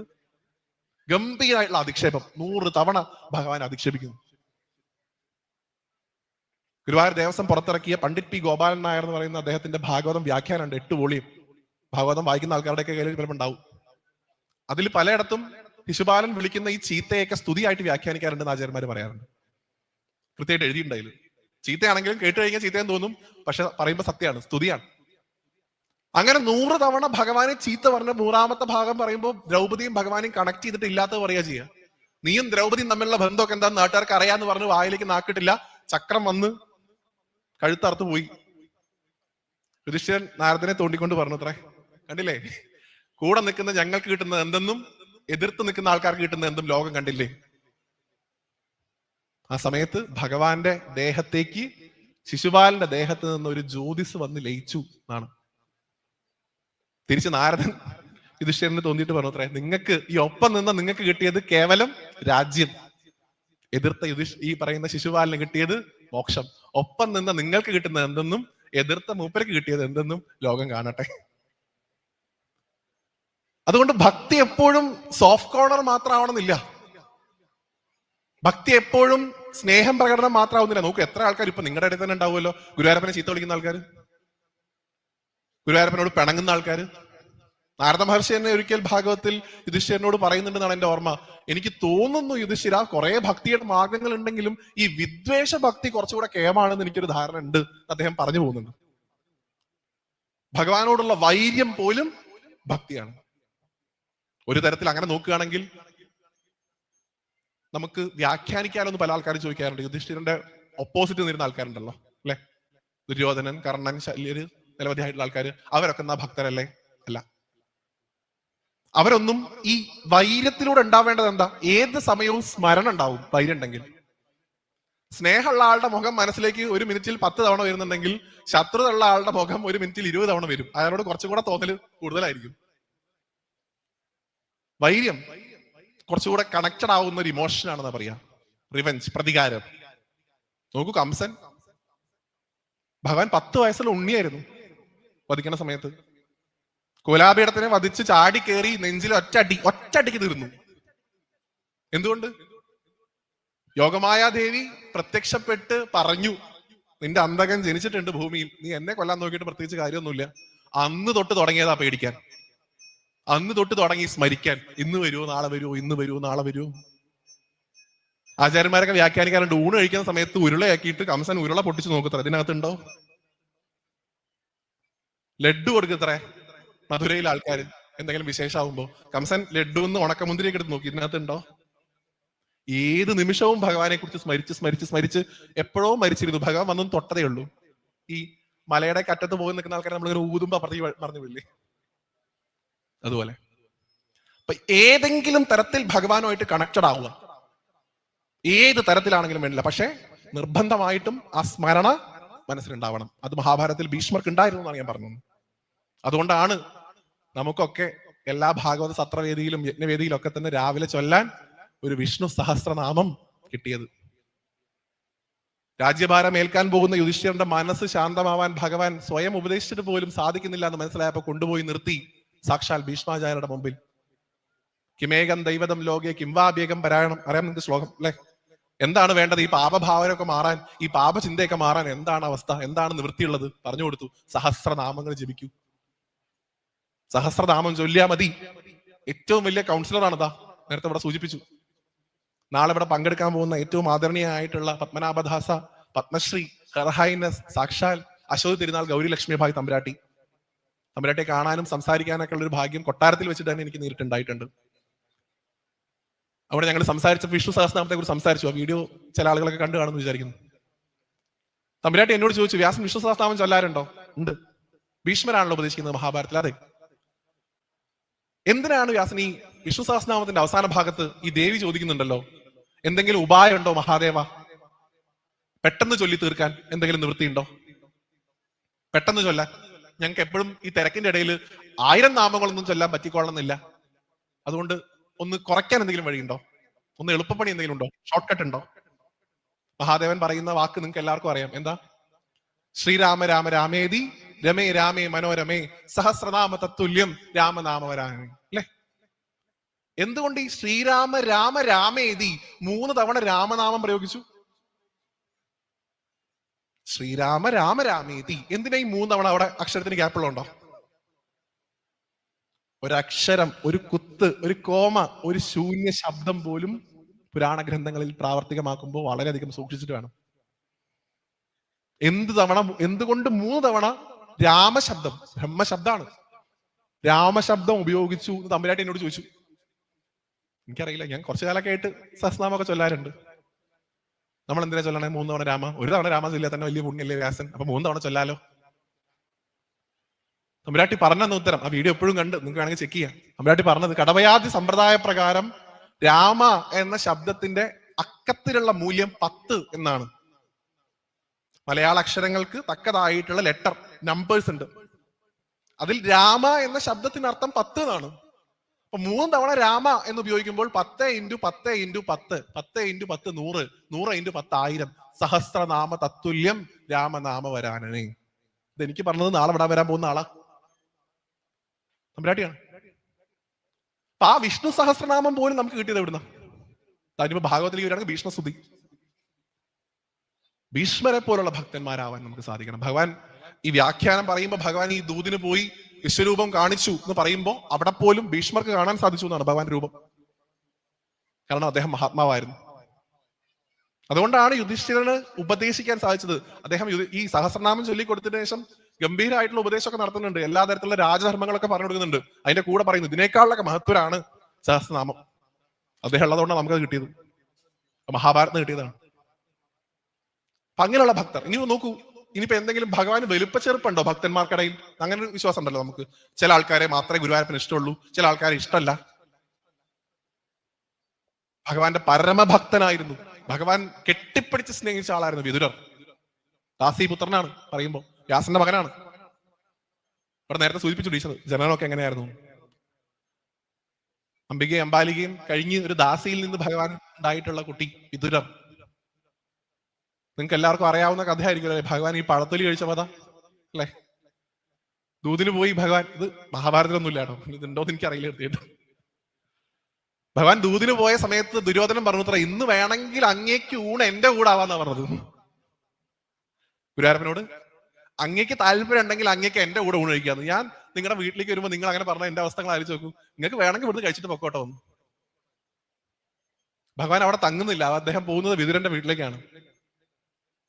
വിതുരന്റെ വീട്ടിൽ പോയി താമസിക്കുന്ന സമയത്ത് വിതുരൻ അവിടെ ഇല്ല. അതൊരു പ്രക്ഷിപ്തമായിട്ടുള്ള കഥയാണ്. വിതുരന്റെ ഭാര്യ കോളിംഗ് ബെല്ല് കേട്ട് നോക്കുന്ന സമയത്ത് മയിൽപ്പീലി മഞ്ഞപ്പട്ട് കണ്ടപ്പോൾ മനസ്സിലായി ഗുരുവായൂരപ്പനാണ്. വാതിൽ തുറന്നു കൊടുത്തു. ഭക്തിയോടുകൂടി കണ്ണിന്ന് ഇങ്ങനെ കണ്ണുനീര് ഒഴുകിക്കൊണ്ടേയിരിക്കുന്നു. ആട്ടുതട്ടിൽ കൊണ്ടേയിരുത്തി ഭഗവാന്റെ കാലുകൾ കഴുകി കൊടുക്കുന്നു. ഭഗവാനെ സ്മരിക്കുന്നു, ഭഗവാന്റെ നാമങ്ങൾ ചൊല്ലുന്നു. ഭഗവാൻ ഈ ഭക്തി കണ്ടിട്ട് അങ്ങോട്ട് സഹിക്കുന്നില്ല. ഭഗവാനും കരയാൻ തുടങ്ങി. ഭഗവാൻ അങ്ങനെ കുഴപ്പമുണ്ട്, അപ്പുറത്തേക്ക് നാൾ കരഞ്ഞ അപ്പുറത്തും കരയാൻ തുടങ്ങും. അയ്യോ, ഞാൻ ഭഗവാൻ ഒന്നും കഴിക്കാൻ തന്നില്ലല്ലോ, എന്റെ ഭഗവാൻ വിശന്നിട്ടല്ലേ വരണമെന്ന് പറഞ്ഞിട്ട് ഓടിപ്പോയി കുറെ പഴമൊക്കെ എടുത്തു തുടങ്ങും. എന്നിട്ട് പഴത്തിന്റെ തൊലിയൊക്കെ കഴിഞ്ഞ് ഭഗവാൻ ഇങ്ങനെ കൊടുത്ത് കൊടുക്കുന്നു, താഴത്തോട്ട് ഇടുന്നു, ഭഗവാൻ കഴിക്കുന്നു. ഇതിങ്ങനെ നടന്നുകൊണ്ടിരിക്കുന്നുണ്ട്. ഇത്ര വിതുരർ എവിടെ പുറത്ത് പോയിട്ട് വന്ന സമയത്ത് ഇവിടെ ഗംഭീരമായിട്ടുള്ള കഴിപ്പിക്കല. നോക്കുമ്പോ ഇവര് ചെയ്യുന്നത് ഈ തോല് പൊളിച്ചിട്ട് പഴം താഴത്തിട്ടിട്ട് പഴത്തോലി എടുത്തിട്ട് ഗുരുവായൂരപ്പന് കൊടുത്തിട്ട് കഴിക്കി. എങ്ങനെയാണോ ശബരി കടിച്ച പഴം കൊടുത്തപ്പോ ശ്രീരാമസ്വാമി കഴിച്ചത്, അതുപോലെ ഭഗവാൻ കഴിച്ചു എന്നാണ് പറഞ്ഞു. ഭഗവാൻ വലിപ്പച്ചെറുപ്പില്ല. നോക്കൂ, ഭാഗവതത്തിൽ തന്നെ ഉദ്ധവോപദേശം ഉണ്ട് ഗംഭീരമായിട്ട്, നിങ്ങൾക്ക് അറിയാം. ഉദ്ധവനെ ഭഗവാൻ സുധാമത്തിലേക്ക് പോകുന്നതിന് മുമ്പായിട്ട് ഉപദേശിച്ചതിന് ശേഷം ഉദ്ധവനോട് ഒരു കാര്യം പറയുന്നുണ്ട്. എന്താണ്? ബദരിയിലേക്ക് പോകുന്ന സമയത്ത് ഉദ്ധവരെ കാണും. ഉദ്ധവരെ അങ്ങ് വിതുരരെ കാണുമ്പോൾ വിതുരരോട് കൂടി ഇത് പറയണമെന്ന് ഈ പറഞ്ഞു കൊടുത്തൊക്കെ. വിതുരരെ കാണും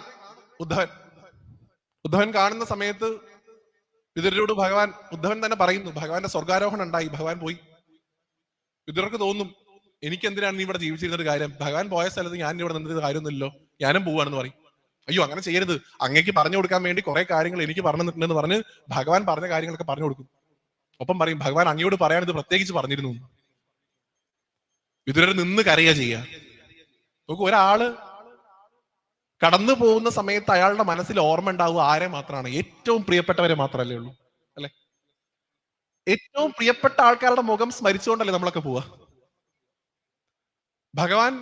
ഭഗവാന്റെ സ്വതാന്ത്രത്തിലേക്ക് തിരിച്ചു പോകുന്ന സമയത്ത് ഭഗവാന്റെ മുഖത്തേക്ക്, ഭഗവാന്റെ മനസ്സിലേക്ക് ഒരാളുടെ മുഖം വന്നു, വിതുരരുടെ. നോക്കൂ, അങ്ങനെ ഭഗവാന്റെ മനസ്സിൽ അടയാളപ്പെട്ടവരെ വിളിക്കേണ്ട പേരാണ് ഭക്തൻ.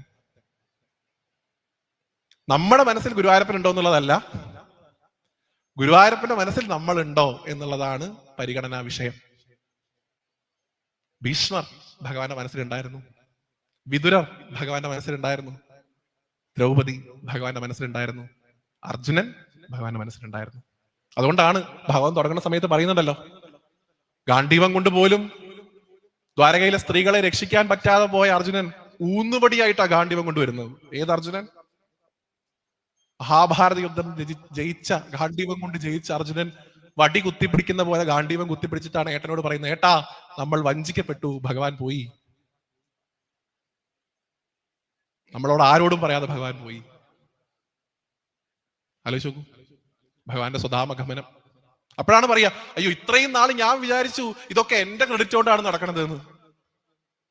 ഇതൊക്കെ എന്റെ ക്രെഡിറ്റ്, എന്റെ വീര്യത, എനിക്ക് കിട്ടിയിട്ടുള്ള അസ്ത്രങ്ങൾ, ഇതുകൊണ്ടൊക്കെയാണ് ഇത് നടക്കുന്നത് ഞാൻ വിചാരിച്ചു. എന്റെ പുരുഷത്വം, എന്റെ പൗരുഷം എന്ന് പറയുന്നത് ഭഗവാൻ കൂടെ ഉണ്ടായിരുന്നപ്പോ എനിക്ക് കിട്ടിയതല്ലേ എന്ന് അർജുനൻ മനസ്സിലാക്കുന്നത് ഭഗവാൻ പോയിട്ടാ. അതുകൊണ്ട് പലപ്പോഴും പല ആളുകളും വ്യാഖ്യാനിക്കാറുണ്ട്, അർജുനനേക്കാൾ ഭഗവാനെ മനസ്സിലാക്കിയിരുന്നു അത്ര ദ്രൗപദി. അർജുനനേക്കാൾ ഭഗവാനെ മനസ്സിലാക്കിയിരുന്നത് ദ്രൗപദി എന്നാണ്. അതുകൊണ്ടാണ് ദുർവാസാവ് വന്ന് കഴിക്കാൻ വരുന്ന സമയത്ത് ഒരു ചീരയില കഴിച്ചും മുരിങ്ങയില കഴിച്ചൊക്കെ വിശപ്പ് മാറ്റിയ കഥയൊക്കെ നമ്മൾ പറയാറുള്ളത്. ഓടി വന്നു. ഓരോ സമയത്തും ദ്രൗപദിക്ക് എന്താവശ്യം വരുമ്പോഴും, ഇനിയിപ്പതാ അഭിമന്യുവിന്റെ കുട്ടി ഉത്തരയുടെ ഗർഭത്തിൽ കിടക്കുന്നു, ബ്രഹ്മാസ്ത്രം വരുന്നു അശ്വത്ഥാമാവിന്റെ, അവിടെയും ദ്രൗപദിയുടെ പേരക്കുട്ടി, എന്റെ കുട്ടി എന്നുള്ള സങ്കല്പത്തിൽ ഒരു പെരവലന്റെ രൂപത്തിൽ ഗർഭാശയത്തിലേക്ക് പ്രവേശിച്ച് രക്ഷിക്കുന്നു. കരിക്കട്ടയായി പോയിട്ട് ഉണ്ണി. ബ്രഹ്മാസ്ത്രത്തിന്റെ ആ താപം കൊണ്ട് കരിക്കട്ടയായി ഇത്ര. കരിക്കട്ടയായിട്ടുള്ള ഈ കുട്ടിയുടെ ഈ പറയുന്ന ശരീരം കൊണ്ടാണ് ദ്രൗപദി ഇന്ദ്രപ്രസ്ഥത്തിന്റെ സദസ്സിലേക്ക് വരുന്നത്. അവിടെ വെച്ചു കൊടുക്കും ഈ ശരീരം. ഇതായിരിക്കുന്നു ആര്യാവർത്തത്തിന്റെ അടുത്ത അവകാശി. നിങ്ങൾ വലിയ മഹാത്മാക്കളല്ലേ, നിങ്ങൾക്ക് വലിയ ദിവ്യാസ്ത്രങ്ങളില്ലേ, നിങ്ങൾക്ക് ഒരുപാട് കഴിവുകളില്ലേ, ജീവിപ്പിക്കൂ എന്നാ പറഞ്ഞത്. പല ആളുകളും പറഞ്ഞു അതിൽ മഹർഷിമാരൊക്കെ അത്യന്തം ബ്രഹ്മനിഷ്ഠയുള്ള, അത്യന്തം ബ്രഹ്മചാര്യം കീപ്പ് ചെയ്തിട്ടുള്ള, സൂക്ഷിച്ചിട്ടുള്ള ഒരാൾ തൊട്ടാൽ ഈ കുട്ടി ജീവിക്കും. ദ്രൗപദി പറഞ്ഞ ബ്രഹ്മചാരികളായിട്ടുള്ള ആൾക്കാരോട് നിങ്ങൾ ഒന്ന് തൊടുക്കുന്നു, അവര് പുറകിലേക്ക് നിന്നതാണ്. അവിടെയാണ് ഭഗവാൻ ഒരു പ്രയാസം ഞാൻ ഇടയ്ക്ക് പറയാറുണ്ട്. ഭഗവാൻ ഇങ്ങനെ താടിക്കും കൈ കൊടുത്തിരിക്കും, വിളിച്ചാൽ മാത്രം വരുന്നതാണെന്ന് ഗുരുവായൂരപ്പൻ. ജരാസന്ധനായിട്ട് ഭീമൻ യുദ്ധം ചെയ്യുന്ന സമയത്ത് 30 ദിവസം ജരാസന്ധന്റെ അടി കൊണ്ടുപോത്രേ ഭഗവാന്റെ മുമ്പിൽ വെച്ചിട്ട് കിട്ടുക അടി. ഭീമനൊരു ധാരണ ഉണ്ടായിരുന്നു, ജരാസന്ധൻ ഇന്നല്ലെങ്കിൽ നാളെ കൊല്ലാം. 30 ദിവസം തല്ലുകൊണ്ടു. 31ാം ദിവസം പോയി പറഞ്ഞത്രേ, കൃഷ്ണ എനിക്കിനി വയ്യ, ആവശ്യത്തിലധികം ചതവായി, ഇനി അവിടെ പോയി ദ്രൗപദിയെ കൊണ്ടൊന്ന് മസാജൊക്കെ ചെയ്യിച്ചാൽ ഇത് മാറുള്ളൂ, അതുകൊണ്ട് ഇനി എനിക്ക് വയ്യ, ഞാൻ ഇവിടുന്ന് പോവാണ്. അപ്പൊ ഭഗവാൻ ഉപായം പറഞ്ഞു കൊടുത്തു, ഇങ്ങനെ ചെയ്താൽ മതി, എന്നാ മരിക്കും. ഇത് ആദ്യത്തെ ദിവസം ചോദിച്ചാൽ മതി, അടി കൊള്ളേണ്ട ആവശ്യം ഉണ്ടായിരുന്നില്ല. 1ാമത്തെ ദിവസം ഭഗവാനോട് ചോദിക്കാം, ഭഗവാൻ എങ്ങനെ കൊല്ലേണ്ടത്, നാ 30 ദിവസം കൊല്ലണല്ലോ. ഇവിടെ 30 ദിവസം അടി കൊണ്ടപ്പോഴാണ് ഭഗവാൻ ഓർമ്മ, എന്നാ പോയി ചോദിച്ചേക്കാം. നമ്മുടെയൊക്കെ അവസ്ഥ ഇതാ, നമ്മൾ അടി കൊണ്ടിട്ടേ ഭഗവാൻ തീ പോവുള്ളൂ. അടി കിട്ടുന്ന ഉറപ്പായ ഓടില്ല, കിട്ടട്ടെ 2 നോക്കട്ടെ, എന്നെ കൊണ്ട് നടക്കും നോക്കട്ടെ. സംഭവമൊക്കെ നല്ലതാ, ഭഗവാൻ തന്നെ പറഞ്ഞത് ഉദ്ധരേ ആത്മനാത്മാനം, നമ്മൾ തന്നെയാണ് നമ്മളെ ഉദ്ധരിക്കേണ്ടത്. പക്ഷെ ആ ഉദ്ധരിക്കുന്ന സമയത്തും ഭഗവാൻ കൂടെ ഉണ്ട് എന്നുള്ളൊരു ചിന്ത ഉള്ളത് നല്ലതാ, ഇല്ലെങ്കിൽ അവിടെ ഉള്ള ബോധം ഞാൻ എന്ന ബോധമായി പോകും.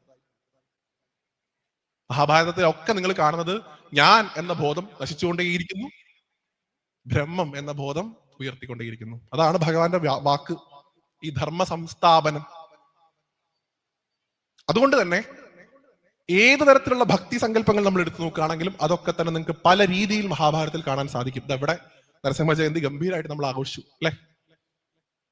ഭഗവാന്റെ ആ ഒരു പ്രതിഷ്ഠയുള്ള മണ്ണാണ് ഇവിടെ. പ്രഹ്ലാദന്റെ പേര് നേരത്തെ ഇവിടെ പറയുക ചെയ്തു. നമുക്കൊക്കെ ആഗ്രഹമുണ്ട് ഈ ഭക്തി ജ്ഞാനമാവണം, സ്നേഹമാവണം എന്നൊക്കെ ഗംഭീരമായിട്ട് ഞാൻ ഇങ്ങനെ പറയുന്നുണ്ട്. ഈ ഭക്തിയുടെ അവസാനം ഗുരുവായൂരപ്പനെ കിട്ടും എന്ന് പറഞ്ഞു. ഇത് കിട്ടാനൊരു വഴി വേണ്ടേ? ഭക്തിയിലൂടെ കിട്ടിട്ടോ, എങ്ങനെ കിട്ടേണ്ടത് അത് ചോദിക്കുമ്പോൾ ഉത്തരില്ല. ഭക്തി ഉണ്ടായാൽ മതി, എങ്ങനെയുണ്ടെന്ന് പറഞ്ഞു തരൂ. അല്ല, ഭക്തി ഉണ്ടായാൽ മതി. കൃത്യമായിട്ടുള്ള റൂട്ട് പറഞ്ഞു കൊടുക്കാൻ പറ്റണം. ഇന്ന രീതിയിൽ ഇങ്ങനെ പോയാൽ ഭഗവാനെ കിട്ടും. ഇപ്പൊ ഇവിടെ തൃക്കൊടിത്താനത്ത് എവിടെ നല്ല പാൽപ്പായസം കിട്ടുമെന്ന് എനിക്കറിയില്ല. അപ്പൊ അങ്ങനെ ഒരു കട ഉണ്ടെന്ന് വിചാരിക്കുക. ഇവിടെ നിന്ന് ഈ ജംഗ്ഷനിൽ പോയി റൈറ്റിലേക്ക് തിരിഞ്ഞ് ലെഫ്റ്റിൽ പോയാൽ 3ാമത്തെ കടയിൽ നല്ല പാൽപ്പായസം കിട്ടുമെന്ന് എനിക്ക് പറയാൻ സാധിക്കണം എന്നുണ്ടെങ്കിൽ ഞാൻ ഈ വഴി പോയി അത് കഴിച്ച് നല്ലതാണെന്ന് മനസ്സിലാക്കിയ ആളായിരിക്കണം. അപ്പോൾ എനിക്ക് പറയാൻ പറ്റുള്ളൂ. അല്ലെങ്കിൽ ഗസ്സേ ഉള്ളൂ, ചിലപ്പോ കിട്ടിട്ടോ. അതുകൊണ്ട് കാര്യമില്ല. ഭക്തിയിൽ കൃത്യമായിട്ട് പറഞ്ഞു കൊടുക്കണം. ഇവിടെ നിന്ന് 100 മീറ്റർ, അവിടെ നിന്ന് 200 മീറ്റർ, അങ്ങനെ പറയണം. അങ്ങനെ പറഞ്ഞാൽ ഗുരുവായൂരപ്പനെ കിട്ടുന്ന പറഞ്ഞ ആളുണ്ട് നമ്മുടെ നാട്ടില്, ഈ മണ്ണിലുണ്ട്. പണ്ട് ചോദിച്ചല്ലോ, മഹാഭാരതത്തിലും ഭാഗവത്തിലൊക്കെ പറയും, ഈ ഗുരുവായൂരപ്പൻ എന്ന് പറയുന്ന ആൾക്ക് ദേവന്മാരോട് പ്രത്യേകമായിട്ടുള്ള ഒരു ഇഷ്ടവും ഈ അസുരന്മാരോട് എന്തോ ഒരു വൈക്ലഭ്യം ഇല്ലേ നാരദ മഹർഷി എന്ന് ചോദിക്കുന്നുണ്ട് യുധിഷ്ഠിരൻ. ഇത് തന്നെ പരീക്ഷത്തിനോട് ശ്രീശുക ബ്രഹ്മർഷിയോട് പരീക്ഷത്തിന് ചോദിക്കുന്നുണ്ട്. ഈ ഭഗവാൻ ഈ ദേവന്മാരുടെ കാര്യം നോക്കൽ മാത്രമാണോ ജോലിയുള്ളൂ? ഭഗവാന്മാരോട് ഈ അസുരന്മാരെന്താ ഭഗവാന്റെ മക്കളല്ലേ? എല്ലാത്തിനെയും അക്സെപ്റ്റ് ചെയ്യുന്ന പറയുന്ന ഭഗവാൻ എന്തുകൊണ്ടാണ് അസുരന്മാരോട് ഒരു വൈമുഖ്യം കാണിക്കുന്നത് എന്ന് ചോദിക്കുമ്പോൾ പറഞ്ഞു കൊടുക്കുന്നു പ്രഹ്ലാദന്റെ കഥ. നമ്മളൊക്കെ ഈ ഗുരുവായൂരപ്പനെ കിട്ടണം എന്ന് പറഞ്ഞ് നടക്കണം. നമുക്കൊക്കെ എങ്ങനെ ഗുരുവായൂരപ്പനെ കിട്ടുന്നത് വ്യക്തമായി ഇതാ നേരത്തെ പറഞ്ഞ പോലെ ഇന്ന സ്ഥലത്ത് പാൽപ്പായസം ഉണ്ട് എന്ന് പറഞ്ഞെന്ന് ഒരേ ഒരാളെ ഉള്ളൂ. അയാളുടെ പേര് ഭക്ത പ്രഹ്ലാദൻ എന്നാണ്. ഒരു അസുരനെ കൊണ്ട് ഭഗവാൻ പറയിച്ചു എങ്ങനെ എന്നെ കിട്ടുന്നത്. നോക്കൂ ഭഗവാന്റെ മഹത്വം. എങ്ങനെയാണ് എന്നെ കിട്ടാന്ന് ഒരു അസുരനെ കൊണ്ട് കൂടി ഭഗവാൻ പറയിപ്പിച്ചു. ഇതും കൂടെ ഈ ഒരു വഴി കൂടി ഉണ്ട്. ഗോപിമാരെ കൊണ്ട് പറയിച്ചു, ധ്രുവനെ കൊണ്ട് പറയിച്ചു, കുറെ പറയിക്കുന്നുണ്ട്. പക്ഷെ പല വഴികൾ കാണിച്ചു കൊടുത്തിട്ട് ഇതാ ഇതിൽ ഏത് കൂടെ പോയാൽ എന്നെ കിട്ടുമെന്ന് പറഞ്ഞു. നവദാ ഭക്തി ഭാഗവത്തിൽ ഏറ്റവും പ്രശസ്തമായിട്ടുള്ള ഭാഗത്തിലെ ശ്ലോകം നിങ്ങൾക്ക് എല്ലാവർക്കും അറിയാം. നിങ്ങളുടെ മുമ്പിൽ ശ്ലോകം ചൊല്ലാൻ എനിക്ക് പേടിയാണ് ഇവിടെ തിരുമേനിക്കുള്ള സ്ഥിതിക്ക്.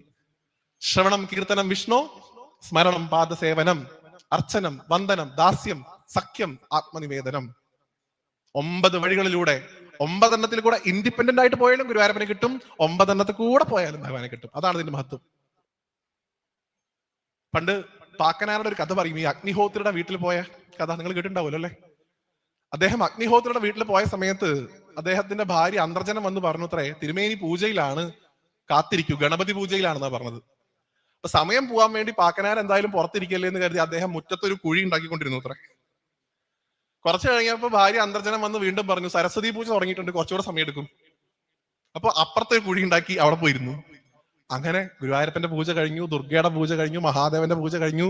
ഒരു 10-20 പൂജ കഴിഞ്ഞിട്ടാണ് അവസാനം അഗ്നിഹോത്രി പുറത്ത് വന്ന സമയത്ത് കുടുംബം മൊത്തം, പറമ്പ് മൊത്തം പാക്കനാർ കുഴിച്ചു വെച്ചിട്ടുണ്ട്. കുഴിയോട് കുഴി. ചോദിച്ചു ഇത്ര എന്തിനാണോ ഇതിങ്ങനെ കുഴിച്ചു വെച്ചിരിക്കുന്നത്, ഇതിന്റെയൊക്കെ ഒരു അർത്ഥം എന്താ, അത് എന്തിനാ എന്റെ പറമ്പ് മൊത്തം അങ്ങനെ നാശാക്കിയെന്ന് ചോദിച്ചു. അദ്ദേഹം ആ കുഴി കുഴിച്ചുകൊണ്ട് തന്നെ പറഞ്ഞു അത്രേ, ഈ 100 കുഴി ഓരോ സ്ഥലത്ത് കുഴിക്കണതിന് പകരം ഒറ്റ സ്ഥലത്ത് 100 വട്ടം കുഴിച്ചിരുന്നെങ്കിൽ ഇപ്പൊ വെള്ളം കണ്ടിട്ടുണ്ടാവുമായിരുന്നു. ഏതെങ്കിലും ഒരു സ്ഥലത്ത് പിടിക്കാനാ പറഞ്ഞത്. അഗ്നിഹോത്രി തിരിച്ചു പറഞ്ഞു അത്രേ, എന്ത് പാക്കനാരെ അങ്ങ് പറഞ്ഞത് ശരിയാണ്, പക്ഷെ ഈ 100 സ്ഥലത്ത് ഇനി 100 വട്ടം കുത്തിയാലും വെള്ളം കിട്ടട്ടോ. അതും ശരിയാണ്. ഏതെങ്കിലും ഒന്ന് മാത്രമാണ് ശരിയെന്ന് പറയാൻ പറ്റില്ല. അതുകൊണ്ട് 9 തരത്തിലുള്ള ഭക്തിയുടെ സങ്കല്പങ്ങൾ പ്രഹ്ലാദൻ കൃത്യമായിട്ട് പറഞ്ഞു കൊടുക്കുന്നു. നവദാ ഭക്തി ശ്രവണം ആദ്യത്തേതാണ്, കേൾക്കുക എന്നുള്ളതാണ്. കേട്ടാ ഗുരുവായൂരപ്പനെ കിട്ടുമോ? കിട്ടും. ഈ മഹാഭാരതത്തിൽ കാണണോ അല്ലെങ്കിൽ ഭാഗവത്തിലുണ്ടതാ രുക്മിണി നോക്കൂ. ഭഗവാന്റെ ഇൻസ്റ്റാഗ്രാം റീൽസ് കണ്ടിട്ടും ഭഗവാന്റെ പ്രൊഫൈൽ പിക്ചർ കണ്ടിട്ടും അല്ലല്ലോ രുക്മിണിയെ ഭഗവാനെ കാണുന്നത്. ആദ്യം രഥത്തിലേക്ക് പിടിച്ചു കയറ്റുമ്പോഴാണ് കൃഷ്ണൻ എന്ന് പറയുന്ന ഒരാൾ ഇങ്ങനെയാണെന്ന് അറിയുന്നത്. അതുവരെ കണ്ടിട്ടുണ്ടോ രുക്മിണി? കണ്ടിട്ടേ ഇല്ല ഭഗവാനെ. പക്ഷെ എന്ത് ചെയ്തു? വിദർഭയിലേക്ക് ഭീഷ്മകന്റെ അടുത്തേക്ക് വരുന്ന മഹാത്മാക്കളിൽ നിന്ന് ഭഗവാനെ കുറിച്ച് കേട്ടു. ദ്വാരകയില്, അമ്പാടിയില്, ഗോകുലത്തിൽ ഒരു കൃഷ്ണനുണ്ട്, അദ്ദേഹം ഇങ്ങനെയൊക്കെ ചെയ്യുന്നുണ്ട്. കേട്ട് കേട്ട് കേട്ട് രുക്മിണി കൃഷ്ണനായിട്ട് മാറി, ഓട്ടോമാറ്റിക് ആയിട്ട് മാറി. അതുകൊണ്ടാണ് കത്ത് എഴുതിയത്, എന്ത്, എനിക്ക് ഗോപാലനെ മതി, ശിശുപാലനെ വേണ്ട. ഒപ്പം ഒന്നുകൂടെ എഴുതി, ഇത് അവിടെ ഇരിക്കുന്ന നരസിംഹസ്വാമി ഇരിക്കുന്ന സ്ഥലമാണ്. അവസാനം കത്ത് അവസാനിപ്പിക്കുമ്പോൾ പറയുന്നുണ്ട്, ഭഗവാനെ അങ്ങാകുന്ന സിംഹത്തിന് അർപ്പിക്കപ്പെട്ടുള്ള ഇരയാണ് ഞാൻ, എന്നെ ശിശുപാലൻ എന്ന കുറുക്കൻ പിടിച്ചോണ്ട് പോയി കഴിഞ്ഞാൽ അങ്ങേക്കാണ് നിന്റെ മാനക്കേട്. അങ്ങാകുന്ന സിംഹത്തിന് കഴിക്കേണ്ട ഞാൻ എന്ന ഇരയെ വെറും കുറുക്കനായിട്ടുള്ള ശിശുപാലൻ പിടിച്ചോണ്ട് പോയി കഴിഞ്ഞാൽ എനിക്കല്ല, അങ്ങേക്കാണ് അതിന്റെ കുറവ്. ഭഗവാൻ നരസിംഹം കൂടിയാണെന്ന് മനസ്സിലാക്കിയ ആളായിരുന്നു. അതുകൊണ്ടാണ് വിളിച്ചത് സിംഹമേ എന്ന്. ആദ്യം ഭുവനസുന്ദര എന്നൊക്കെ വിളിച്ചിട്ടാണല്ലോ തുടങ്ങണേ. അത് കഴിഞ്ഞ അവസാനം പറയാ അങ്ങ് സിംഹമാണല്ലോ. രുക്മിണി കേട്ട് ശ്രവണത്തിലൂടെ ഭഗവാനെ കിട്ടിയ ആളാ. ശ്രവണം ആണ് ആദ്യത്തെ സ്റ്റെപ്പ്. അതുകൊണ്ടാണ് നമ്മൾ എല്ലാ ആചാര്യന്മാരും പറഞ്ഞുകൊണ്ടിരിക്കുന്നത് എന്താ, എവിടെ എന്ത് സത്സംഗങ്ങളെങ്കിലും കേക്കൂ കേക്കൂ കേക്കൂ. എന്തിനാ നിങ്ങനെ കേട്ടു കേട്ടു പറയണത്? ഭഗവാൻ നിങ്ങളുടെയൊക്കെ മനസ്സിലേക്ക് പ്രവേശിക്കുന്നത് നിങ്ങളുടെ ചെവിയിലൂടെയാണെന്ന് മനസ്സിലാക്കുക. ചെവിയുടെ ഈ 2 ദ്വാരത്തിലൂടെ വേണം ഗുരുവായൂരപ്പൻ ഇതിനകത്തേക്ക് കയറാൻ. അതിനെന്ത് വേണം? ഭഗവാനെ കുറിച്ച് കേൾക്കണം. കേട്ടാൽ മാത്രമേ ഭഗവാനെ കിട്ടുള്ളൂ ആദ്യത്തെ ഘട്ടത്തിൽ. രണ്ടാമതോ കീർത്തനം, ഭഗവാനെ സ്മരിച്ചുകൊണ്ടേയിരിക്കുക, ഭഗവാന്റെ കീർത്തനങ്ങൾ ചൊല്ലിക്കൊണ്ടേയിരിക്കുക. പ്രഹ്ലാദനാണെങ്കിലും ധ്രുവനാണെങ്കിലും ഒക്കെ ചെയ്തത് തന്നെയാണ്. ഇപ്പൊ പാദസേവനം നോക്കൂ, സ്മരണം ഇപ്പൊ നോക്കൂ, ഒന്ന് സ്മരിച്ചതേ ഉള്ളൂ ദ്രൗപദി 2 സന്ദർഭങ്ങളിലും. വസ്ത്രം അഴിഞ്ഞു പോയപ്പോഴും ദുർവാസാവ് വന്നപ്പോഴും സ്മരണം കൊണ്ട് ഭഗവാനെ പ്രത്യക്ഷീകരിക്കാൻ ദ്രൗപദിക്ക് സാധിച്ചു. പാദസേവനം നേരത്തെ ഞാൻ സൂചിപ്പിച്ചു. രാജസൂയ സമയത്ത് കയ്യിലുള്ള കലശത്തിലെ വെള്ളം കൊണ്ടാണോ കണ്ണീര് കൊണ്ടാണോ ഗുരുവായൂരപ്പന്റെ കാലുകൾ കഴുകുന്നതെന്ന് മനസ്സിലാക്കാത്തത് യുധിഷ്ഠിര മഹാരാജാവ്. അദ്ദേഹം പാദസേവനത്തിലൂടെ ഭഗവാനെ സാക്ഷാത്കരിച്ചു. അർച്ചനം, ഭഗവാനെ പൂജിച്ചുകൊണ്ട് എത്രയോ ആളുകൾ, രാജസൂയത്തിന് വന്ന മുഴുവൻ മനുഷ്യരും ഭഗവാനെ പൂജിച്ചു, ഭഗവാനെ കണ്ടപ്പോൾ നമസ്കരിച്ചു. സഖ്യം, അത് പറയാതിരിക്കാൻ നിർവാഹമില്ല, ഇവിടെ നേരത്തെ സൂചിപ്പിച്ചല്ലോ. ഈ സുഹൃത്ത് ബന്ധം, ഭഗവാനുമായിട്ടുള്ള കൂട്ടുകെട്ട്, അതിലൂടെ ഭഗവാനെ കിട്ടിയ ആളാണ് അർജുനൻ. പാണ്ഡവര് മുഴുവൻ ഭഗവാന്റെ സെയിം ഏജ് ഏകദേശം ഉള്ളതുകൊണ്ട്, ഈ സമപ്രായമായിട്ടുള്ള ആൾക്കാരോടുള്ള കുറച്ച് അടുപ്പം കൂടുതൽ ഉള്ളതുകൊണ്ട് ഭഗവാൻ അർജുനോട് കുറച്ചുകൂടെ താല്പര്യം ഉണ്ടായിരുന്നു മാത്രം. അങ്ങനെയുള്ള അർജുനന് സഖ്യം കൊണ്ട് കിട്ടി. ആത്മനിവേദനം, തന്നെ ഭഗവാന് കൊടുത്ത് കിട്ടിയ നിരവധിയായിട്ടുള്ള ആൾക്കാരുണ്ട്. നോക്കൂ, ഘടോൽക്കജൻ, ഇരവാൻ, ഇവരുടെ ഒന്നും കഥ നമ്മൾ വലിയ കാര്യമായിട്ട് പറയില്ല. പക്ഷെ അവരൊക്കെ അവരുടെ തന്നെ ജീവിതം ഭഗവാൻ കൊടുത്ത ആൾക്കാരാ. എടുത്തോളൂ ഭഗവാനെ. കർണന്റെ കയ്യിലുള്ള ശക്തി എന്ന വേല് കൊണ്ട് അർജുനെ കൊല്ലാൻ വേണ്ടി വെച്ച ആയുധമായിരുന്നു. അതുകൊണ്ട് ഘടോത്കചൻ മരിക്കുന്നു. ഭഗവാന്റെ നിർദ്ദേശമാണ്, ഭഗവാന്റെ ഇച്ഛയാണ് ഘടോത്കചൻ മരിക്കുക എന്നുള്ളത്. സ്വന്തം അച്ഛന് വേണ്ടി ഒരു കാട്ടാള സ്ത്രീയുടെ മകനായിട്ട് പോലും, ഹിഡുംബിയുടെ മകൻ. നിങ്ങൾ മണാലിയൊക്കെ പോവാണെങ്കിൽ അവിടെ വലിയൊരു ക്ഷേത്രമുണ്ട് ഹിഡുംബി ഭഗവതിക്ക്, ഭീമന്റെ ഭാര്യ. അവർക്ക് സാധിച്ചു. അവർക്ക് ആത്മസമർപ്പണമാണ്, തന്നെ കൊടുത്തു. ഒരു മയൂരധ്വജൻ എന്ന് പറയുന്ന ഒരു രാജാവിന്റെ കഥ പറയും. അർജുനൻ ഒരിക്കൽ അശ്വമേധ യാഗം നടത്തിയ സമയത്ത് കുതിര അഴിച്ചു വിട്ടു അത്രേ. അങ്ങനെയാണല്ലോ, ഈ കുതിര പോകുന്ന സ്ഥലമൊക്കെ നമ്മുടെ അതിർത്തി എന്നുള്ള രീതിയിലാണ്. അപ്പൊ ഈ മയൂരധ്വജ വാഹനൻ എന്ന് പറയുന്ന, അല്ല മയൂരധ്വജൻ എന്ന് പറയുന്ന ഈ രാജാവിന്റെ രാജ്യത്തെത്തിയപ്പോ ഈ കുതിരനെ പിടിച്ച് കെട്ടി രാജാവ്. അദ്ദേഹം ആണെങ്കിൽ ഗംഭീരമായിട്ടുള്ള കൃഷ്ണഭക്തനൊക്കെ ആയിരുന്നു ഈ മയൂരധ്വജൻ. അർജുനൻ പറഞ്ഞു, കൃഷ്ണ നമുക്ക് അയാളായിട്ട് യുദ്ധം ചെയ്യണം. ഭഗവാൻ പറഞ്ഞു, അദ്ദേഹം എന്റെ പരമഭക്തനാണ്, വലിയ സാത്വികനാണ്, അദ്ദേഹം പിടിച്ച് കെട്ടിയിട്ടുണ്ടെങ്കിൽ അതിന് തക്കതായുള്ള കാരണം ഉണ്ടാവും. അപ്പൊ കാരണം എന്താണെന്ന് അന്വേഷിക്കാൻ വേണ്ടി ഇവർ രണ്ടുപേരും കൂടെ ബ്രാഹ്മണ വേഷം കെട്ടിയിട്ട് മയൂരധ്വജന്റെ വീട്ടിൽ പോകും, കൊട്ടാരത്തിൽ. മയൂരധ്വജൻ ഗംഭീരായിട്ട് അവരെയൊക്കെ ആനയിക്കും, വെള്ളവും ഇളനീരും പഴമൊക്കെ കൊടുത്ത് വിശ്രമിക്കുന്ന സമയത്ത് ഭഗവാൻ ബ്രാഹ്മണ വേഷത്തിൽ പറയും, ഞങ്ങളുടെ മകനെ ഒരു പുലി കടിച്ച് പകുതി അയാളുടെ ശരീരത്തിനകത്താണ്, ഈ പുലിയുടെ വായുടെ അകത്താണ് എന്റെ പകുതി മകന്റെ ജീവൻ, പകുതി പുറത്തേക്കുണ്ട്. തിരിച്ചു കിട്ടണമെന്നുണ്ടെങ്കിൽ ഈ പകുതി ഭാഗം മനുഷ്യമാംസം കൊടുക്കണം എന്നാണ് നിബന്ധന. അതുകൊണ്ട് രാജാവേ, അങ്ങയുടെ പകുതി ശരീരം എനിക്ക് തരണം എന്നു. പകുതിയായിട്ട് കിട്ടിക്കഴിഞ്ഞാൽ ബാക്കി ജീവനോട് എന്തായാലും ഉണ്ടാവില്ല, നമുക്ക് 100% ഉറപ്പാണല്ലോ. സന്തോഷത്തോടു കൂടി പറഞ്ഞു, അത്രേ ഞാൻ എടുക്കാം, എന്റെ ജീവൻ എടുത്തോളൂ. മയൂരധ്വജൻ ഭാര്യയും മകനെയും വിളിച്ച് പറഞ്ഞതാ, നിങ്ങൾക്കൊക്കെ വേണ്ടി, ഈ രാജ്യത്തിന്റെ താല്പര്യത്തിന് വേണ്ടി എനിക്ക് വലിയൊരു അവസരം കിട്ടിയിരിക്കുകയാണ്, ദാനധർമ്മത്തിലൂടെ എന്റെ ജീവൻ കളയാൻ വേണ്ടിയിട്ട് ഞാൻ ഇതാ പോവാണെന്ന് പറഞ്ഞ് നേരെ ഭഗവാന്റെ കൂടെ പോയി. അർജുനൻ എന്തൊക്കെ കണ്ടുകൊണ്ട് നിൽക്കുക, അവിടെ കിടത്തി വെട്ടാൻ വേണ്ടി പകുതി ഭാഗത്ത് മാർക്ക് ചെയ്തു. വെട്ടാൻ വേണ്ടി കൈ ഓങ്ങിയ സമയത്ത് രാജാവിന്റെ ഇടത്തെ കണ്ണിന്ന് വെള്ളം വന്നു അത്രേ. അപ്പൊ ഭഗവാൻ ഈ കത്തി താഴ്ത്തിട്ടു. ഇങ്ങനെയുള്ള ദാനം എനിക്ക് വേണ്ട, താങ്കൾ പൂർണ്ണ മനസ്സോട് കൂടിയിട്ടല്ല ദാനത്തിന് തയ്യാറായിട്ടുള്ളത്. ഈ കരയുന്നുണ്ടെങ്കിൽ നിങ്ങളുടെ അകത്ത് ഇമോഷൻ ഉണ്ട്, ഇതിന്റെ പാപം ഇനി ഞാൻ അനുഭവിക്കേണ്ടി വരും. പൂർണ്ണ മനസ്സോടാണെങ്കിൽ മാത്രം ഇതിൽ നിന്നാ മതി എന്നാ പറഞ്ഞത്. അതിൽ അദ്ദേഹം പറഞ്ഞു അത്രേ ഭഗവാനോട്, ഭഗവാനെ എനിക്ക് അതല്ല സങ്കടം, ഈ പകുതി ശരീരം പുലിക്ക് കൊടുക്കും, പകുതി ബാക്കി വേസ്റ്റ് ആയി പോയില്ലേ, അതുകൊണ്ട് എന്റെ ഒരു കണ്ണിന്ന് മാത്രമേ വെള്ളം വന്നിട്ടുള്ളൂ, അത് ആ പകുതി പോയതിന്റെ സങ്കടമാണ്, രണ്ടും ഉപയോഗിക്കുന്ന തരത്തിൽ എന്തെങ്കിലും തരത്തിൽ ചെയ്യാൻ പറ്റുമെങ്കിൽ നന്നായിരുന്നു, അതുകൊണ്ടാണ് ഞാൻ കരഞ്ഞത്. ആണ് ആത്മസമർപ്പണം. ഭഗവാനെ തന്നെ എല്ലാം സമർപ്പിക്കുക. നമുക്ക് ഗോപികമാര് ഒരാളുടെ പേരൂടെ പോകാൻ പറ്റാത്ത അവസ്ഥയാണ് ഇപ്പൊ നമ്മുടെ നാട്ടില്. സാക്ഷാൽ മഹാബലി. നമ്മളൊക്കെ നാഴികയ്ക്ക് 40 വട്ടം ചവിട്ടിത്താഴ്ത്തി എന്ന് പറയുന്ന ആളുണ്ടല്ലോ, അദ്ദേഹം. എവിടെ നിങ്ങൾക്ക് കാണിച്ചു തരാൻ പറ്റും മഹാബലിയെ ഭഗവാൻ ചവിട്ടിത്താഴ്ത്തിന്ന്? സുതലത്തിലേക്ക് അയച്ചു കൊടുക്കുന്നു, അടുത്ത കൽപ്പത്തിൽ ഇന്ദ്രപദവി കൊടുക്കുന്നു, സ്വയം ഭഗവാൻ തന്നെ കാവലായിട്ട് നിൽക്കുന്നു. എന്ത് സൗഭാഗ്യം കിട്ടണം ഇതിനൊക്കെ. അതായത് നമ്മളെന്താ പറയാ, ചവിട്ടിത്താഴ്ത്തി. നരസിംഹമൂർത്തി ഇരിക്കുന്ന സ്ഥലമാണ്. പ്രഹ്ലാദന്റെ മകൻ വിരോചനന്റെ മകൻ മഹാബലി. പാരമ്പര്യം ഇവിടെ ഉണ്ട് കേട്ടോ, നമ്മളെങ്കിലും പറയാതിരിക്കുക. അങ്ങനെ ഏറ്റവും ഉത്കൃഷ്ടമായിട്ടുള്ള ഈ സദസ്സിൽ സമയം വൈകി, ഊണയിക്കാൻ സമയമായി, നമുക്ക് ഭഗവാനെ ഊണയിക്കാൻ സമയമായി. ഇത്രയും സമയം ഭഗവാനെ കുറിച്ച് ഞാൻ പറഞ്ഞതിൽ പല തെറ്റുകളും ഉണ്ടാവും, പല വൈരുദ്ധ്യങ്ങളും ഉണ്ടാവും. അതൊക്കെ നല്ല ഉദ്ദേശത്തോടു കൂടിയാണ് ഞാൻ പറഞ്ഞിട്ടുള്ളത്. നിങ്ങൾക്ക് ഒരു തെറ്റിദ്ധാരണ ഉണ്ടാവണം എന്നുള്ള രീതിയിൽ ഞാൻ ഒന്നും തന്നെ പറഞ്ഞിട്ടില്ല എന്നുള്ള ഉത്തമമായിട്ടുള്ള വിശ്വാസം എനിക്കുണ്ട്. എന്തായാലും ഇവിടെ വരാൻ സാധിച്ചതിൽ, ഇത്രയും നേരം നിങ്ങളോടൊക്കെ സംസാരിക്കാൻ സാധിച്ചതിന് ഗുരുവായൂരപ്പനോട് ഒരിക്കൽ കൂടി നന്ദി പറയുന്നു. പ്രശസ്തമായിട്ടുള്ള ഓട്ടൂരിന്റെ ഒരു കവിതയുണ്ട്, സാധാരണ ഭാഗവത സപ്താഹ സമയത്തൊക്കെ തിരുമേനിക്കൊക്കെ അറിയാം. കണ്ണനുണ്ണി മാമുണ്ണണേ എന്നാണ് അതിന്റെ വരി. ഭഗവാൻ ഊണ് കഴിക്കട്ടെ എന്നുള്ള ഒരു സങ്കല്പത്തിൽ ആ വരി ഒന്ന് ചൊല്ലി പാടുന്നില്ല, വായിച്ച് നമുക്ക് അവസാനിപ്പിക്കാം. വെയിലു കൊണ്ടു നിൻ പൂടലയ്യോ താളുപോലെ തളരുന്നു, മണ്ണു വാരി കളിച്ചത് മതി കണ്ണനുണ്ണി മാമുണ്ണണേ എന്നാണ്. അങ്ങനെ ഗുരുവായൂരപ്പൻ പ്രഭാഷണം ഒന്നും ഇഷ്ടമായില്ലെങ്കിലും ഹാപ്പി ആയിട്ട് ഊണ് കഴിക്കട്ടെ. നിങ്ങൾക്ക് എല്ലാവർക്കും എന്റെ ഹൃദയം നിറഞ്ഞ നന്ദി. താങ്ക് യു സോ മച്ച് ഇത്രയും നേരം ഇരുന്നതിന്. Thank you.